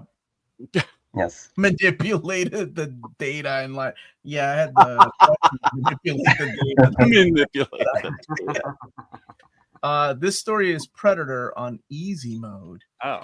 Have you read that's a shame. Predator versus Black Panther? That's Predator in easy mode, man. Marvel's most extreme arm twister. Considering we have no proof that Omar and David Gabriel aren't the same person, is Omar just manipulating himself to print new warriors? It's very meta, or theta, or theta. Theta. I have the Spider-Girl Epic Collection, which to me was volume 5 of the complete collections series. I'm okay with epics as long as it contains the current number of issues. Correct. You're in luck, because that's the way they released them. All right, I'm going to do a quick recap. This is it. It's the last one. Sad not to see any mighty Marvel Masterworks.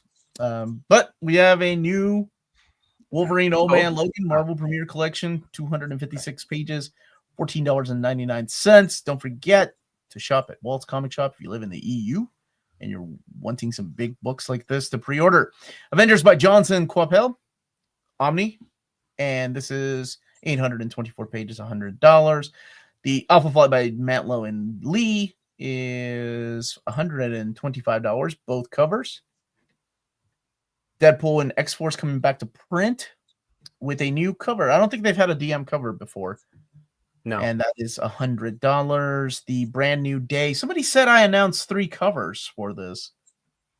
That's probably true. Jess, you watch all my videos. Did I announce 3 covers for this? I thought you announced 4 in that video. Okay, you apparently were drunk watching that. Okay, $125 on Can't life. use that On excuse. life. Drunk on life. Marvel Masterworks, The Amazing Spider-Man Volume 7. $75, Comics. not $198.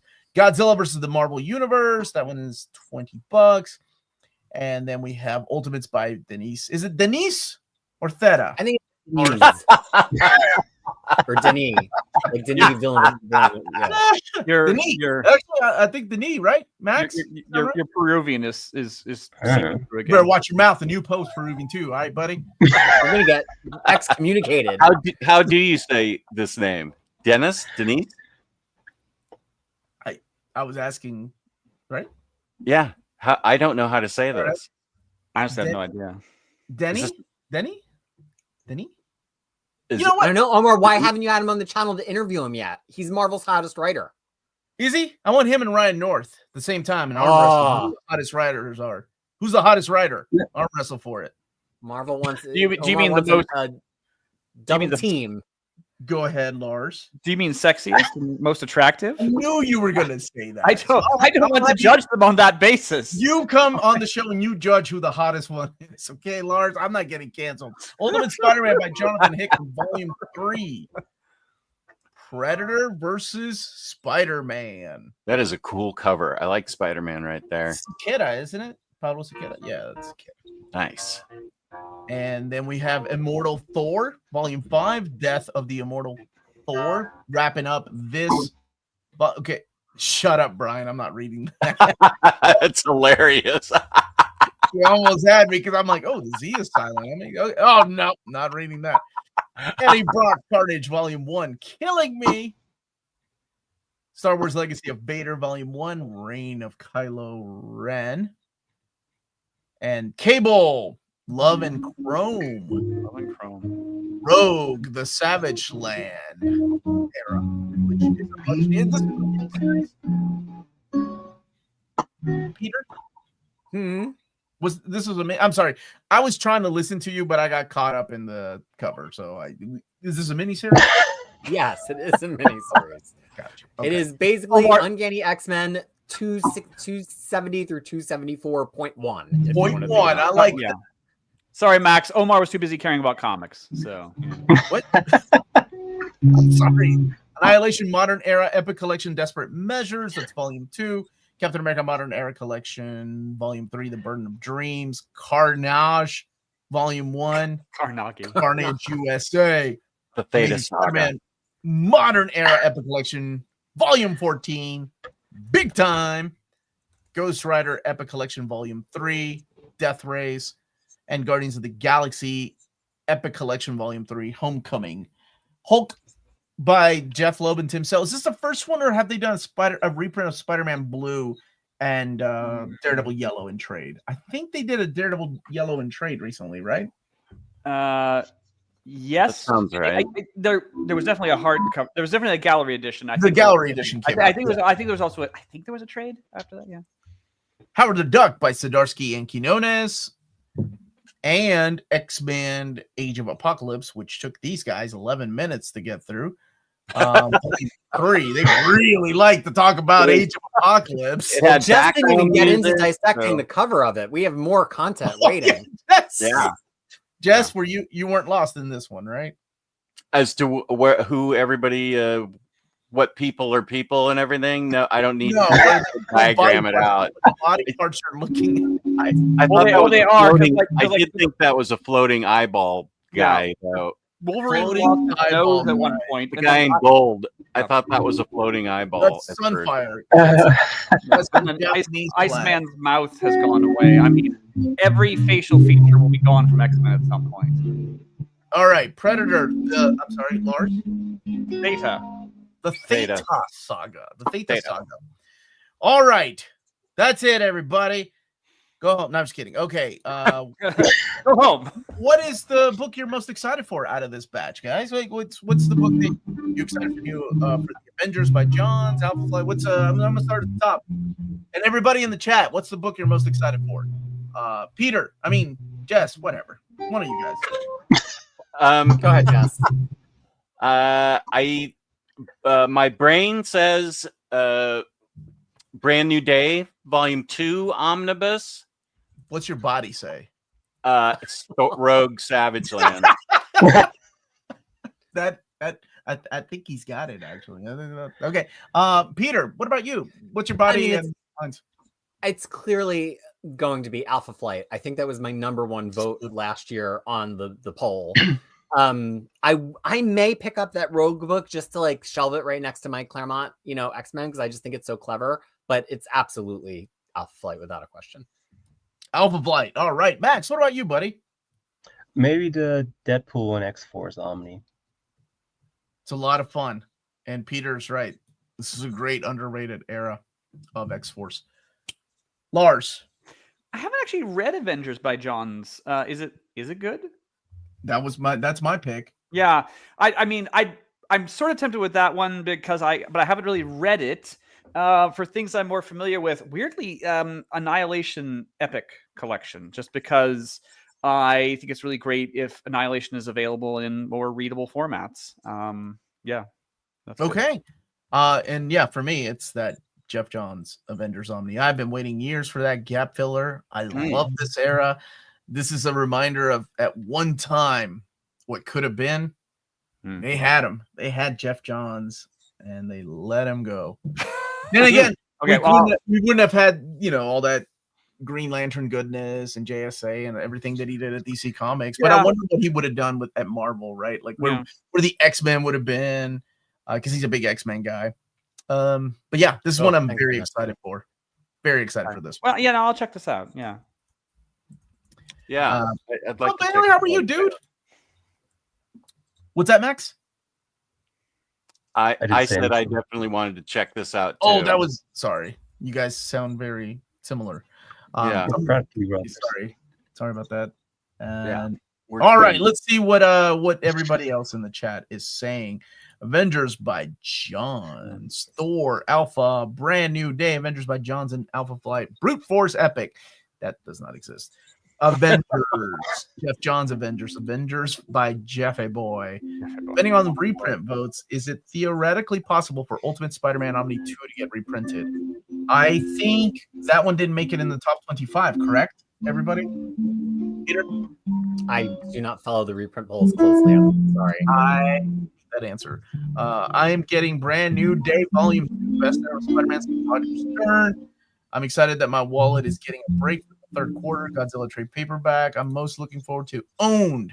That's not on here. Even Alpha Flight, Avengers by Johns. Oh, you meant comics? Yes, I meant comics. Alpha. Always the Marvel Masterwork, but the Godzilla book sounds fun. Deadpool, Rogue, Savage Land for sure. Nothing else really doing it for me. X-Men is already on the book. Yes, it's true.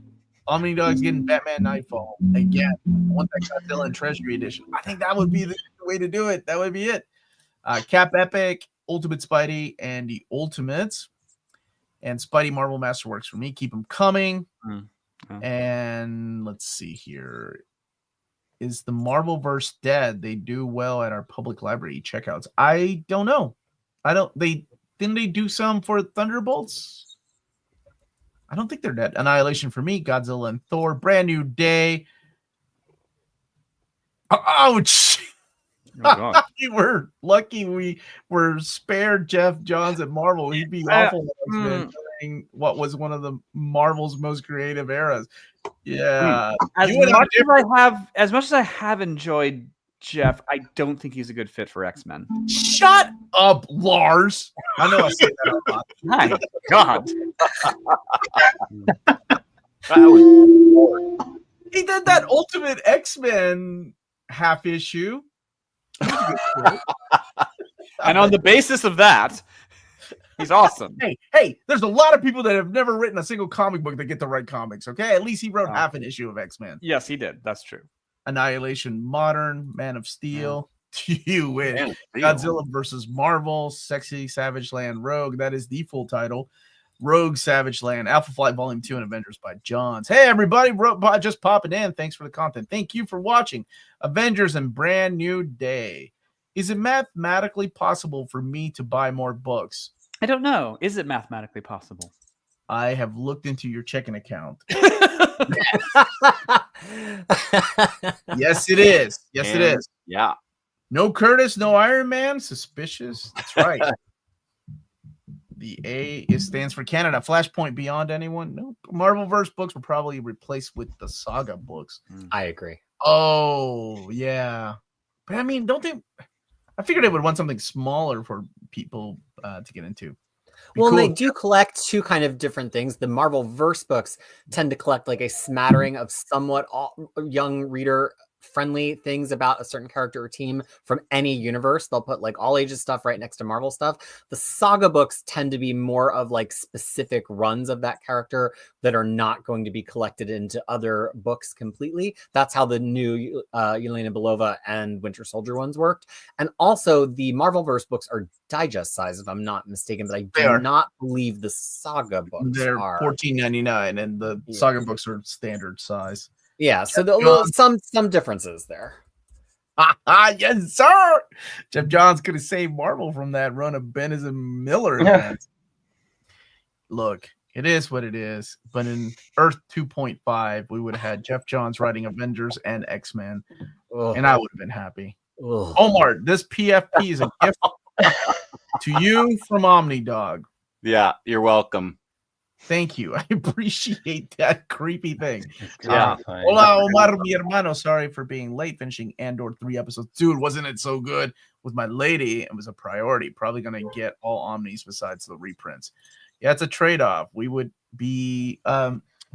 it's a trade-off. We would rather have Johns at Marvel or Bendis and Miller. Well, Bendis did eventually go over to DC. Remember? He did Superman and Legion of Superheroes? Yes. Yeah. And something else. He did a couple of Naomi and all. Yeah. Naomi, Young Justice. Yeah. How about Omnis for Marvel Adventure Series? Maybe one day, somewhere out there, Johns wrote Avengers and Bendis wrote Green Lantern.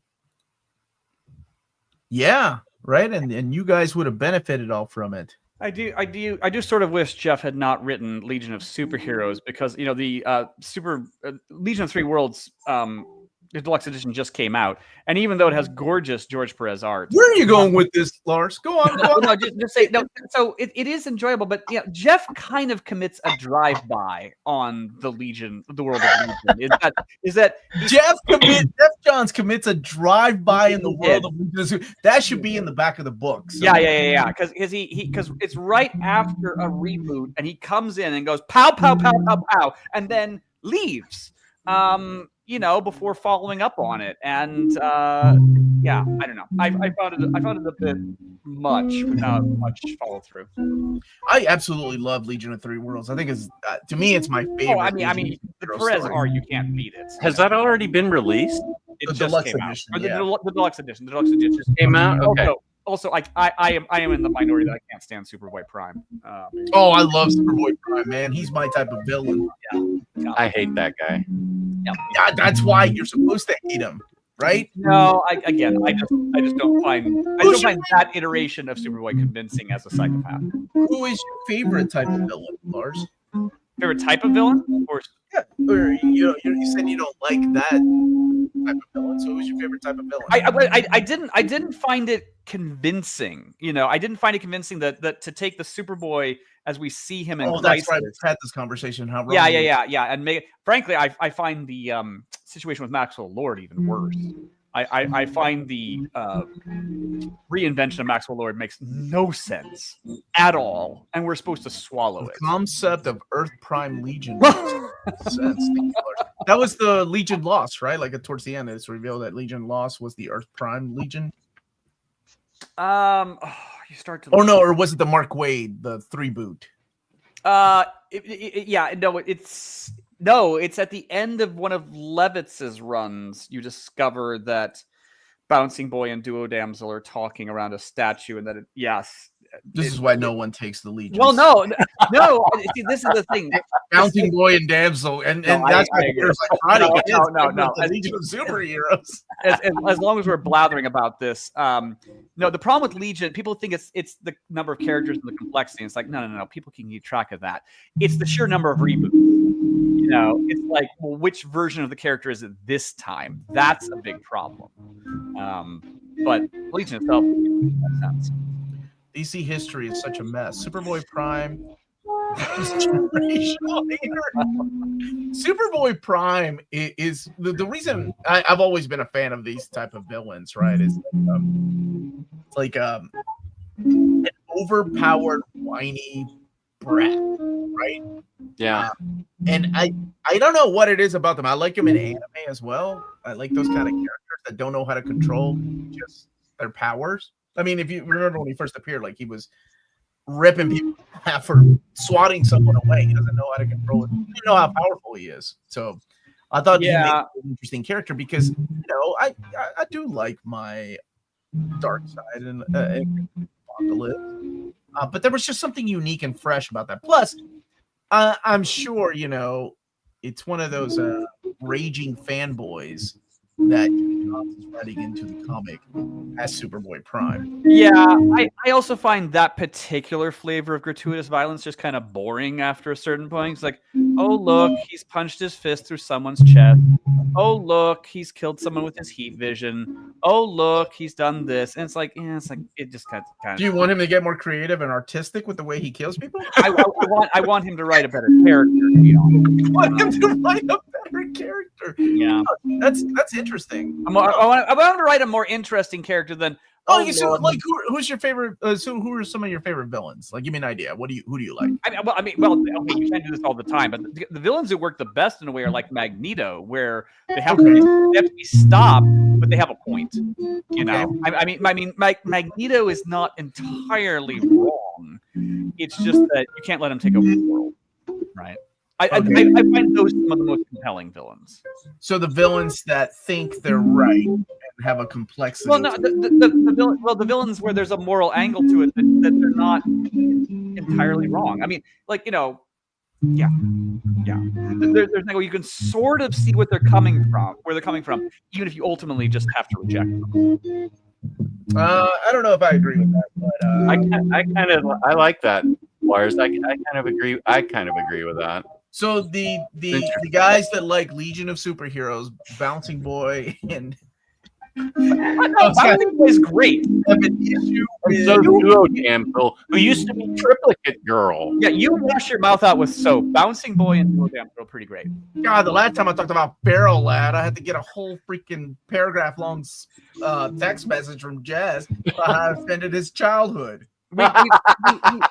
We've touched on this before, but you know, there was a proposal for an iteration of Legion, and I remember reading it, and basically entailed taking all the fun characters out and killing them. You know, it was like Bouncing Boy's dead, Duo Damsel's dead, Matter Eater Lad's dead. It's like, you understand that these are kind of fun, delightful characters, and you've put them up against the wall and shot them. It was a bit much.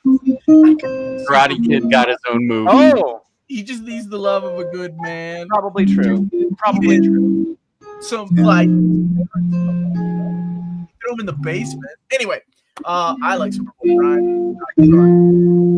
I think that's the reason why I also like Vulcan. Like, Vulcan is very similar in that way.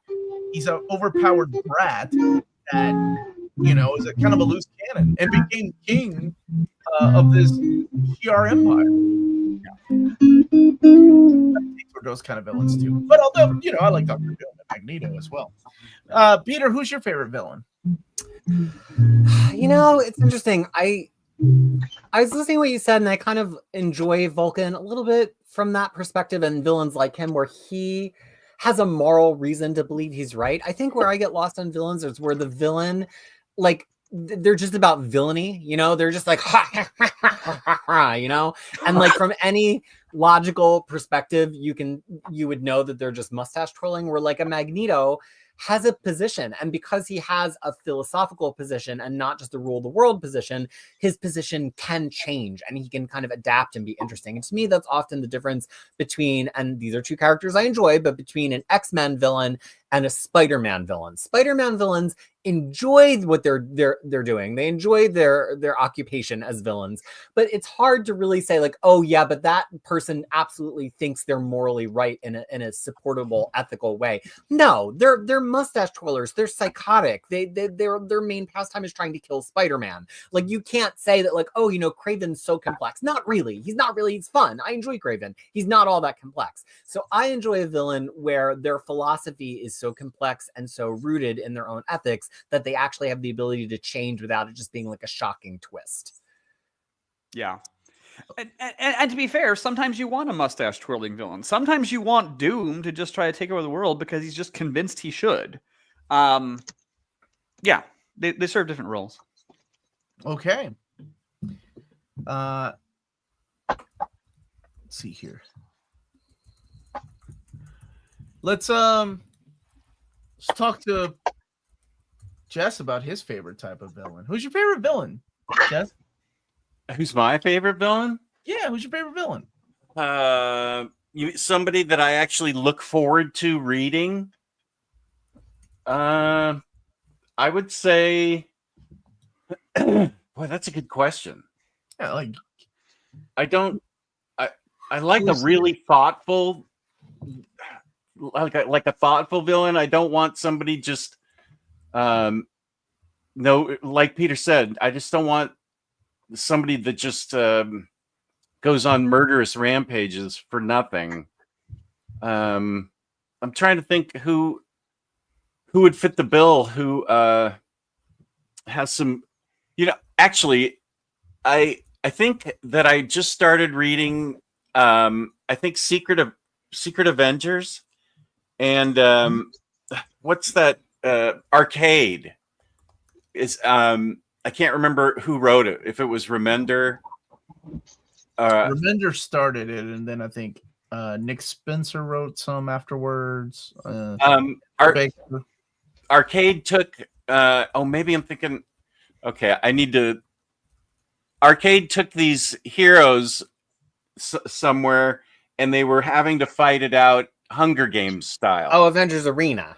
Avengers Arena. Okay, I apologize. Yeah, that's that's by Dennis Hopeless. To me, that's like a nothing villain, like a goofy nothing villain that people make fun of, and then he actually becomes a thoughtful villain that is tired that he's being made fun of and comes up with an interesting scheme for his villainy. So that's I just thought that was a good example of making a villain really interesting. Yeah, John says I usually skip Arcade stories. That's same, and that's what he was doing in Avengers Arena. I think there was some they made him a character with some complexity to him. That's so weird to hear that about Arcade. So think about Arcade like Mojo. Like I hate it. Anytime Mojo shows up, oh my gosh. I actually like one-dimensional villains. Because I mean, in real life, they're just crazy people they murder. Like, there's no reason why they do, right? And that's why I kind of like, I don't want to spoil what happens in The Boys. I saw somebody mention The Boys, and I'm like, I actually like that. I like a character that's just crazy for the sake of being crazy. Nothing happened to them in their childhood. They weren't picked on. They weren't chosen for a team. They're just effing crazy. And I like people like, people like that in the real world exist. Well, they do. I think in the comic book world, it makes sense for just to be a villain, right? Somebody that likes hurting animals or somebody that likes hurting other people. So, but I love the complexity when it comes to like characters like Magneto. Yeah, Magneto and Doom, man, it's hard to choose which one has the most layers, right? Yeah. Apocalypse for the longest time, he was one-dimensional.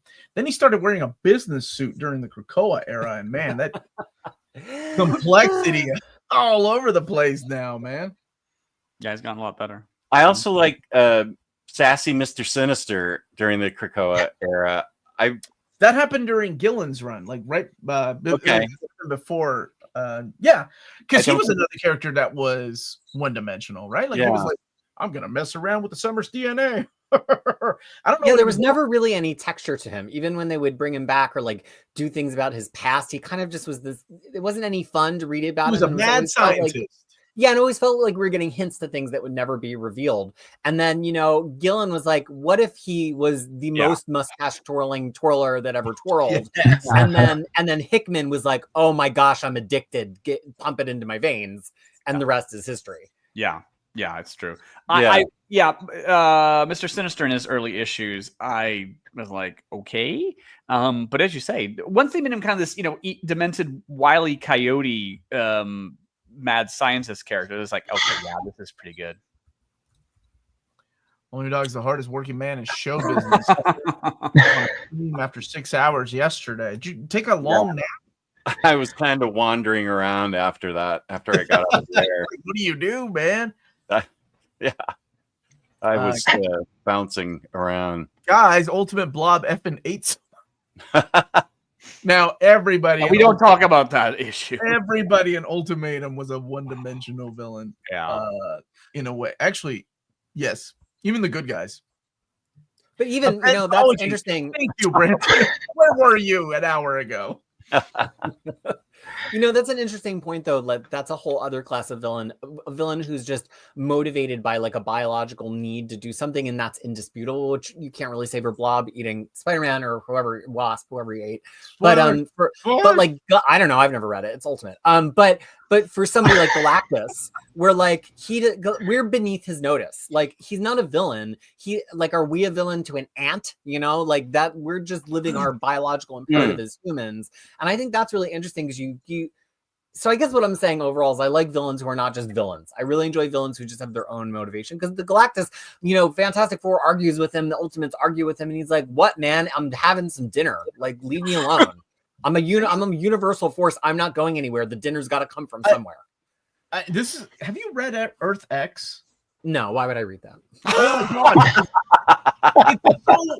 It's so underrated. Like, people never talk about it. What, Lars? It's your fault it happened. Wizard Magazine made it happen. It's my personal fault. 100%. Don't you lie. Don't you? I'm about to curse on this Marvel stream. If it wasn't for Wizard Magazine, we would not have had Earth X. That is very true. That is very true. Wizard Magazine saw the success of Kingdom Come. Reached out to Alex Ross to draw. Yeah, made up Marvel characters like they were aged like Kingdom Come, and Earth X. In a way, it is a fascinating thought exercise. I'm not actually going to sit here and say it's not clever. When you brought up Galactus, and I was like, yeah, remember the reason why he? It kind of brings the Marvel universe together. I know you hate it, John, but your boys in it. Which bits of it have actually seeped into the movies and whatnot, but. Is it really successful as a story? I'm not really sure it is. So yeah, it had its moments. Absolutely. Absolutely, undeniably, it absolutely does. Personally, opening every issue with kind of this drawn out recap with some extra stuff didn't really work for me. It felt like it interrupted the pacing a lot. It's like, okay, first you have to get through this minor treatise on this character, then the action will begin. And it's like, okay,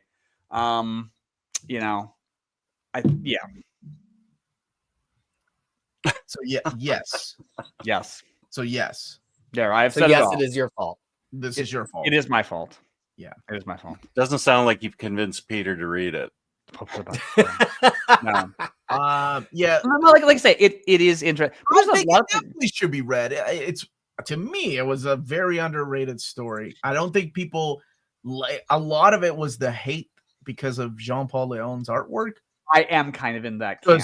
It was Alex Ross that drew the covers. Everybody expected Kingdom Come, and then when they open it up, they're like, "Who the hell is this guy?" Rest in peace. I love his. My issue is not that it's not Kingdom Come, and by the way, I've seen Jean-Paul Leon on other projects, and it's gone very well. This particular, it was an expectations violation on that particular project. Yeah, no, but even with that, it is just kind of this dirty, unclear art. It somehow comes across as it's unclear and fuzzy what you're looking at. There's a clarity issue with it. When Doug Braithwaite comes along in Universe X, oh, I mean, immense improvement. Immense improvement. Best Spider-Man villain. Carnage. Beta Man. It's the Theta trilogy. Hey, Beta Lars, Pentology. Lars, who's the best Spider-Man villain? Oh, goodness. They are a little interchangeable for me. Oh my gosh.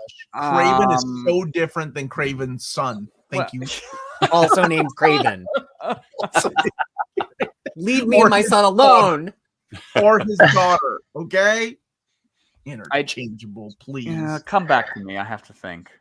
All right. No, mine was easy. Carnage. He's a psychopath. Loves killing. Yeah. Not Yeah. Eddie Brock Carnage, apparently. Peter, who's your favorite Spider-Man? Ah, Come on now. This is you know, easy. I can get it down to maybe 2. I really enjoy Mysterio because I like that Mysterio, he's not like a cat. He's like, I just want to do my special effects stuff in front of the audience, a large audience. So I've turned to crime. There's something just so entertaining about that to me. I really, really love. But then also sometimes he's like spooky, but then sometimes he's like, I just want to direct a movie. Mary Jane, can you help me? Like, I just really enjoy the range. I do, however, I've come around over the years to Tombstone. There's just something about Very odd him. choice. And his like, you know, especially now that we have this family drama with him and like the way that he whispers and, you know, that like he doesn't want to hurt anybody. He has his own idea of how to control New York, and it's him being in charge of everything. And of course, that not only conflicts with Spider-Man, but also Kingpin. I find that interesting, but one of the two. Oh, yes, Jess, I do enjoy her. White Rabbit. Hoppy Bunny. I think for me, You know, Jess knows the DC counterpart, Snow Bunny now. I think I'm struggling with this question because for me, there's not an all-purpose Spider-Man villain that I really embrace. It depends on the story they're in, because like Kraven's Last Hunt is genuinely really great. Does that mean I have a great love of Kraven? Well, not really. But that story was particularly fantastic. One of my very favorites is The Death of Jean DeWolf. But am I a big Sin Eater fan? Well, not really. It's just that story I think works really well. I mean, I guess if I had to randomly pick one, I guess Mysterio. Yeah. That's 2 for Mysterio, 2. Yeah. Mysterio, the giant. Well, but see, this is my problem is that I'm kind of just picking one. It's like, okay, Mysterio. He was pretty badass in the Daredevil Kevin Smith book. What about you, Max? Best villain. Landlords and debt collectors, probably. For Peter Parker. Probably Doc Ock or Mysterio. She's got a lot of. I like his rogue gallery. It's as filled as Batman's rogue gallery. It is a good rogues gallery, but you know you kind of don't want them around too long. It's like, well, in this issue he fights this, and that issue fights that, and Dr. Octopus has really established himself because of the whole mind swap thing. But if just like Dr. Octopus shows up to fight someone, I'm like, okay, it's Dr. Octopus. Yeah, but he was really cool in Superior Spider-Man. Yeah. The Hypno Hustler. Oh no, it was cool. Oh, Hypno Hustler. J. Jonah James Story. Gibbon. Man, they were really running out of ideas by that point. Gibbon. I think that was a good question. I like questions like that. I like think learning about joy. Besides White How Rabbit, do you feel about like a villain character becoming a non-villain character becoming like a good guy? Because I feel resistant to a few of them, but I'm also accepting of others. I had the biggest problem with Sabretooth becoming a good guy. That is faintly ridiculous, isn't it? Like, this is a guy that was, like, you talk about being known in Marvel history to not treat women kindly, and I don't mean nothing for the Bills, to murder kids, and like I just had the hardest time with that one. And I remember as that was going on, they kept comparing him to Wolverine. Wolverine was a lost soul. He was a murderer. He was an assassin too. It was just different. It was so different because he was you had just recently seen some of the things that he did, like ripping people's throats out. Yeah, I had the biggest problem with Sabretooth as a good guy. I'm not talking about Age of Apocalypse. I'm talking about Right. post shoot. It's right before the wedding of Cyclops. Yeah, The like after his Wolverine- miniseries and Birdie's Yeah. dead. Yeah, that whole period. But I had Wolverine- the hardest time with that. One of the best ones though was Joker going sane. I thought that was one that of the was good, although it wasn't written really the Joker. It was a different version of him. But that was great. Yeah. No, it was him. What are you talking about? No. It was a different as persona. He didn't remember who he was. Yeah, because he had.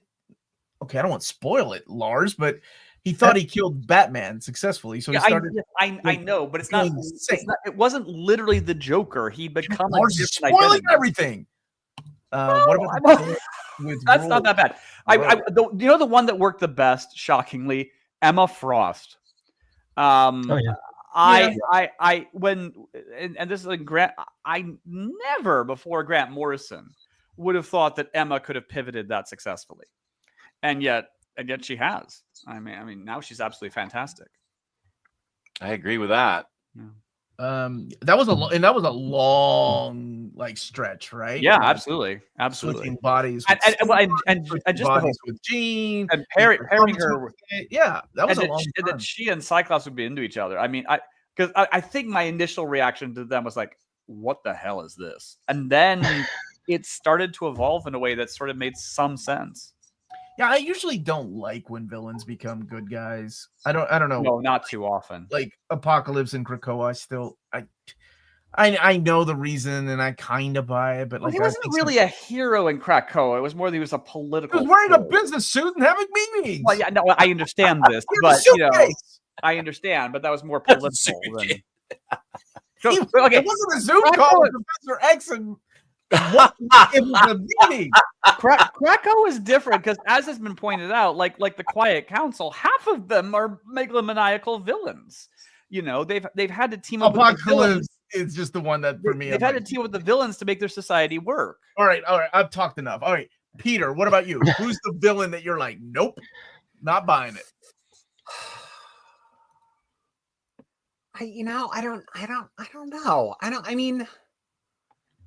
I don't know. I guess for me, I have to look at the DC side to find those villains a little bit because again, when there's a villain that like doesn't super seem motivated or like just talk it out, like I think about Mr. Freeze, a character who I really like as a character.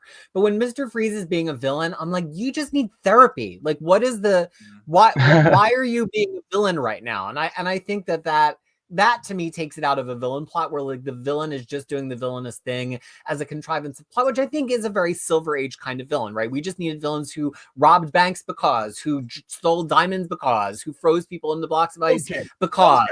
Okay. That's kind of Silver Age. I love Silver Age comics. That particular aspect of Silver Age comics, I don't super love. And so when you take those villains, actually, I can tell you who my least favorite villain is. Just as I've talked about this, I worked it out. It's all of the Flash's Rogue Gallery. They're a joke. The whole point of them, not like Reverse Flash, I mean the Rogues. The whole point of them is they're a bunch of nonsense 60s villains who like have no point to them as villains. It's fun when we take Boomerang and like put him on Suicide Squad or whatever, but when they show up as a villain, like I'm Captain Cold and I'm doing villainy, I'm like, shut the come on. Flash, we can't think of anything better for Flash after 80 years than Captain Cold. When they showed up in Absolute Flash, I was like, Jeff Lemire, as if I needed one more reason to dislike you. Oh my gosh. Man, Or you Ultimate went Flash, you Absolute went Flash. hardcore. Oren, I hope you are having fun inking the issue of Daredevil and enjoying our conversation. Oh, nice. Peter does not represent the views and opinions of your own channel. Well, yeah, Like, dude, the Rogue Gallery is, but I really think it depends on the writer. I think Mark Waid did an amazing job with those characters, and then of course Jeff Johns.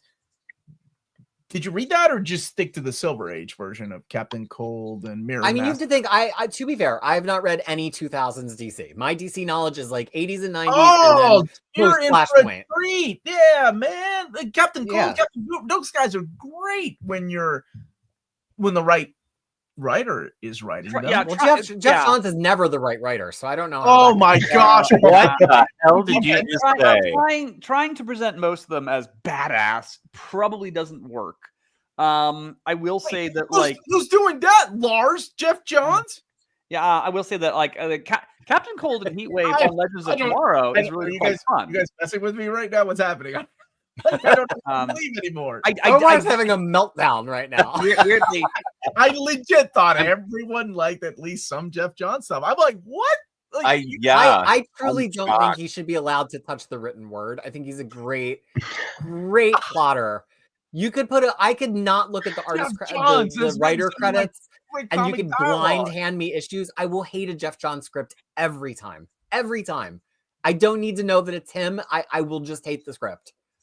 Wow. I never thought our friendship would end this way. No, I sort of get what Peter's getting at. I do worry with Jeff that somehow my love for his JSA run eclipses everything else he's written that I don't care for all that much. JSA was wonderful. It was, but but he's written a lot. He has. Yeah, I know. And I just, I'm a bit agnostic. Like, I own the JSA run. I don't think I own anything else of his. Yeah. Wow, I didn't. Yeah, this is good. Yeah, let's have Jeff Johns on the channel. And I don't actively despise him. the things we like and don't like about his writing. I think he would appreciate. And then we'll throw Bendis in there too. All of that Get said, Jeff Lemire on. Let's have a whole panel of all of my least favorite. I writers did that not say everyone anything loves. about Jeff Lemire. yeah. all of that said, I am making an effort to read more Ghost Machine, and I just started on Redcoats, or Red Coat. Sorry. Truly the most boring comic I've read in my life, but continue. Well, I've only read issue 1, so I don't. How many naps did you have to take to make it through? Peter, you just went and said you love the Silver Age, and you just said it's the most boring comic you've ever read. Did you read Junkyard Joe and I think Geiger? I woke up on the wrong Earth, man. I'm on Earth Prime. Where's Superboy at? So you can punch me the hell out of this freaking Earth. Look, if I gotta wake up and make my hair look good at 5:30, you're getting all the hot takes from me by the time we get to the end of the show. Okay. Did you read Junkyard Joe and Geiger? I From did Ghost because I made a guide. I now have a guide to Ghost Machine, so I had to read those comic books. And is there a short answer to what you thought of it? You don't want to know the answer, Jess. He'll break your heart. He'll rip it out I of you. don't. Here's the thing. So some writers, it's a style thing. Some writers, it's a view of the world thing. Some writers, it's both. Jeff Johns, from a style perspective, actually doesn't super bother me. He's not like a Bendis where you can just pick him out where you're like, oh, that's a wall of text. It's probably Jeff Johns. But he only ever writes in a couple of idioms. Like, he writes the pessimistic view of the world, and he writes the resurgence of golden silver age happiness in the modern world. But the pessimism just kills me, and I don't really enjoy how he paces. I mean, if we really want to get into it, I just think that his pacing is glacial, and the things that we find out about characters while he's taking his time to pace are never that interesting to me. So yeah, I tried to go back to Geiger. I've re-picked up Geiger 4 times now, and I drop it every time after 2 issues because I hate it so much. Junkyard Joe was so annoying. Redcoat was one of the most boring comics I've read in my life, but Hitch's art in Redcoat is absolutely spectacular. Some of the best Hitch art that there's ever been. And of course I hate Hal Jordan to begin with, so it's really and I dislike Jeff Johns' opinion of the world. So Jeff Johns writing Hal Jordan is like a recipe for disaster for me. I just don't like him. I do get it. I don't loathe him like you do. But What the hell is happening here, Jess? No, because I thought I knew you, Peter, and I know you and I differ in opinion when it comes to good comics. I mean, X-Men, right? Like, there are things that you hate that I really am passionate about, and vice versa.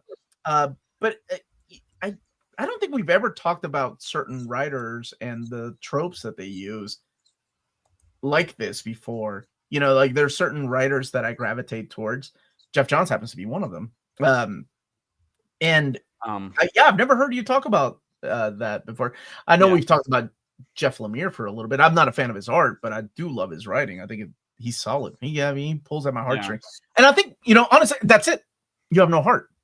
You have no heart. well, we knew that. You can't pull at the heartstrings if you have a feeding gizzard, so there's nothing happening there. That's Peter's right. I figured it out. Jeff goes through these phases, and about 20 years ago, he did seem very intent on utter character assassination of various characters. He did also co-write Countdown to Infinite Crisis, Infinite Crisis, which yeah. is the only comic I've fed into a paper shredder. Oh my gosh, they're not going to do this to my Maxwell Lord. Yeah, exactly. It was absolutely ghastly. So yeah, but he does that, and then he got better. Then he kind of stopped doing that for a while. But yeah, he kind of I worry that he only has two modes: love letter to the comics he enjoyed at the Silver Age, and character assassination. And he doesn't have, I don't know. But doesn't every writer do character assassination? Like, no. can you look at? Okay, this is Lemire you're talking about. Hold on a second. So I'm going to use this as an example. I'm going to use this as an example. And I'm sorry if you have not read Ed Brubaker's Captain America. If you haven't, leave now or mute me. When Ed Brubaker killed Nomad for absolutely no reason, that was a bit other than to introduce, every writer does this. Like every writer does this, and that one character happens to be somebody. There's like dozens of Nomad fans, including me. I like Fabian UCS's Nomad. Yeah, at least but you know what I'm saying? Like it happens. Look at Mark Miller and what he did in Civil War. That was my New Warriors. I hate that story. Like, because I'm like, none of this is making any sense. So I think every writer does go through this. They pick and choose. Look at the new From the Ashes. What happened in X Factor #1? They just brought Rusty. I was bitching about this earlier. I was like, they just brought Rusty back only to get rid of him again. It just... But see, that stuff doesn't bother me. Like, characters are going to die. I think people get so precious about, like, oh, it was my favorite. Like, they're fictional characters. Them living and dying is literally what makes plots happen. Yeah. So, like, I get frustrated. There was a death in Jeff Thorne's, make me say Jeff over and over again, which is my kryptonite, because I say Jeff. With Jeffrey Thorne's X-Force, that we all know how upset I was because it's somebody I really like. But that wasn't a reason to dislike the book. Like, you know, somebody's got to die. So when I talk about character assassination, I'm not talking about literal character death.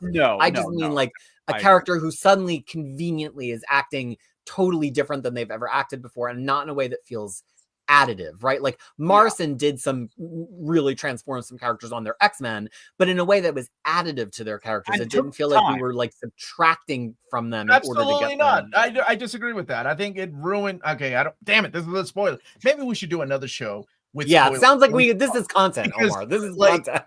I really, you know, there's certain characters I'm passionate about and that I really care for, and I don't see them acting a certain way. So I disagree with that. So we need to come back to that. So, all right, enough of that tangent then. All right.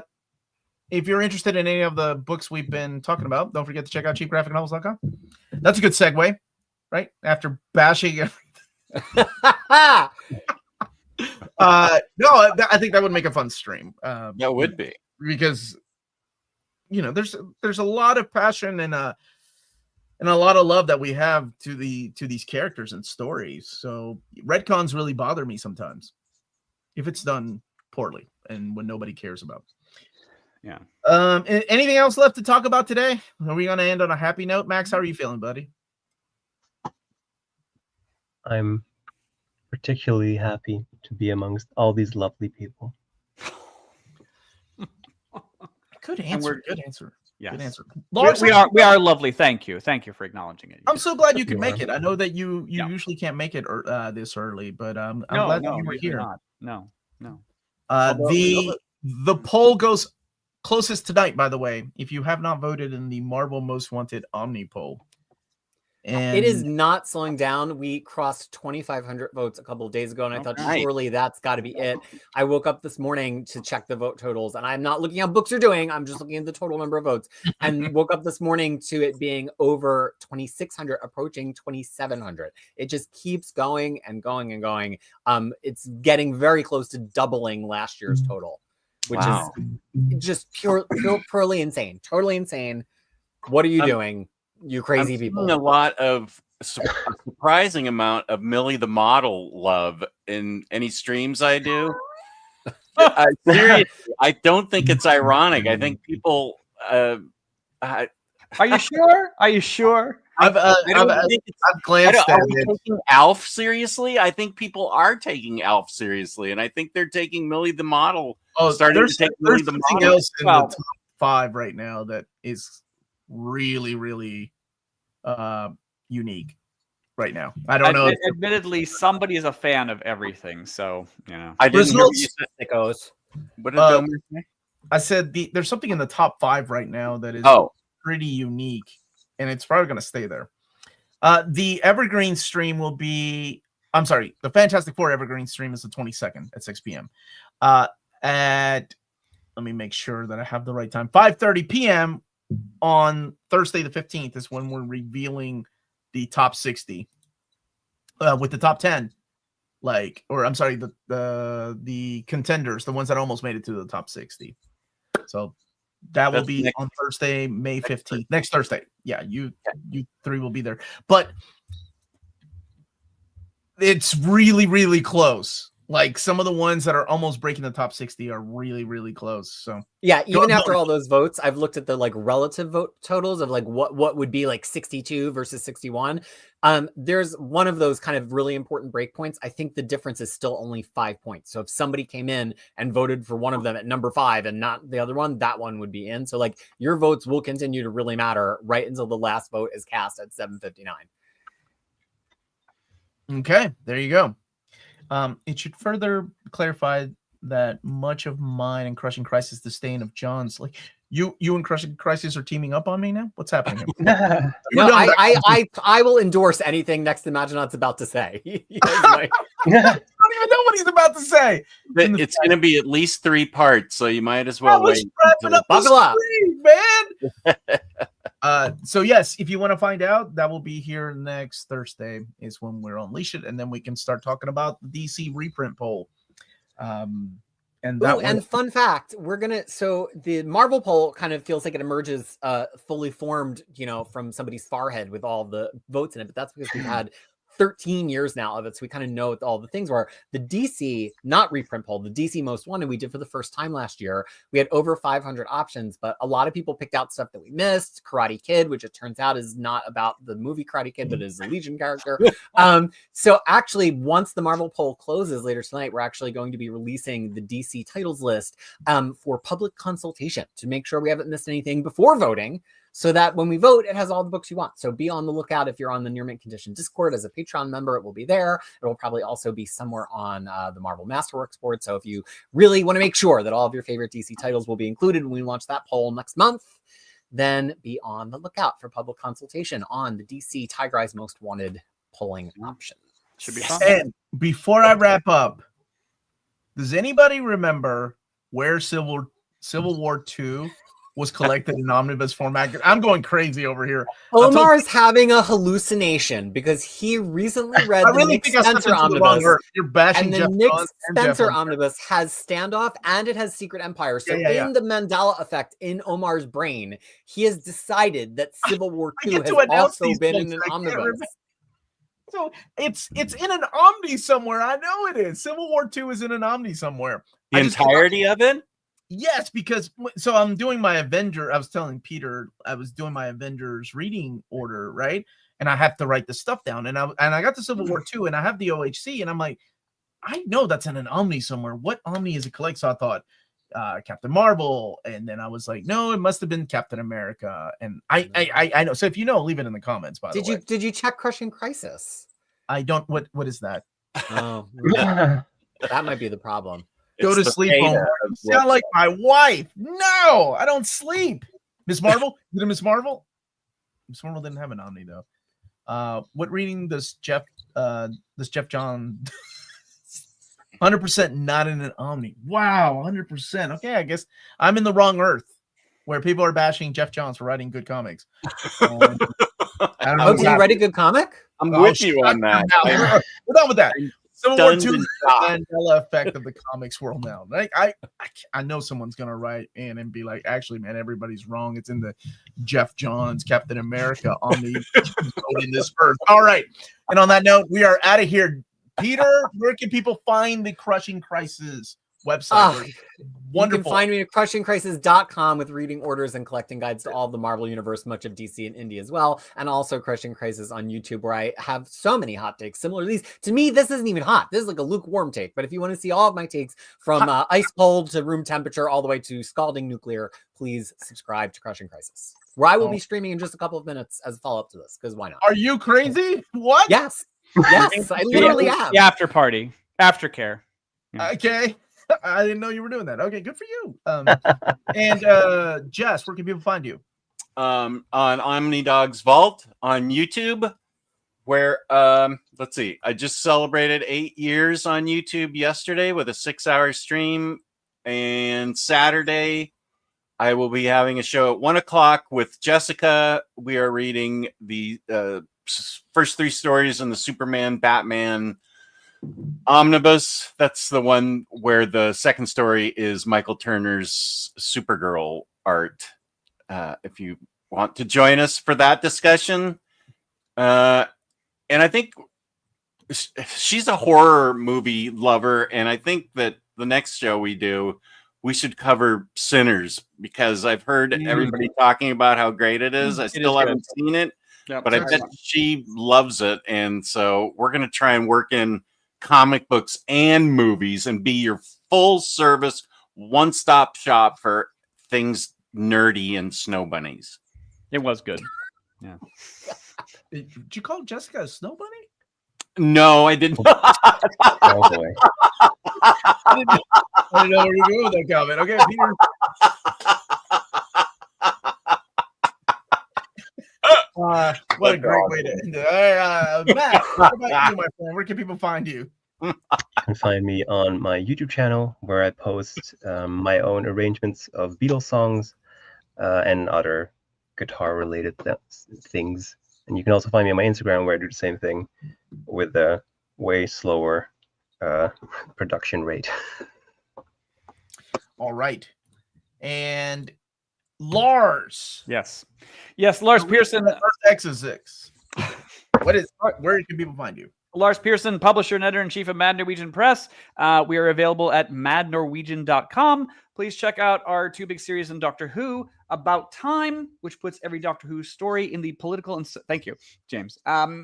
Puts every Doctor Who story in the political and social context in which it was made. And with Lance Parkin, I co-write A History, which is the definitive Doctor Who timeline. You know, hear me out, Lars. Since you've already done Doctor Who. Yes, Omar. Cable. Oh God. Cable timeline. Okay. Cable has not appeared in Doctor Who, which I'm just the definitive history of it. It'd be fun, just saying. You know? Yeah, place him in the context of his time. Yeah, absolutely. I can't remember. I do kind of hate these listicles online that will say Michael Jackson almost played the Doctor. No. I think it was someone at like Paramount or Sony or something who didn't even have the license, and some VP went, "What about Michael Jackson?" And I was like, he almost played the Doctor. No, rubbish. That has nothing to do with Cable. That's my idea. I'm pitching you. Well, Michael Jackson nearly played the Doctor, as with Cable. Yeah. Okay, there you go. That should be your thumbnail. That's your thumbnail. That's called clickbait. That's what people do. All right, everybody. I'm the Uncanny Omar. This has been Near Mint Condition. Thank you again to David Gabriel and the folks at Marvel for sending us that advanced solicitations. That should be available everywhere next Friday, I think, if not the following Friday. We are out of here, and I'll be back on Saturday, live streaming. Live. Goodbye, everybody. Go vote. Love.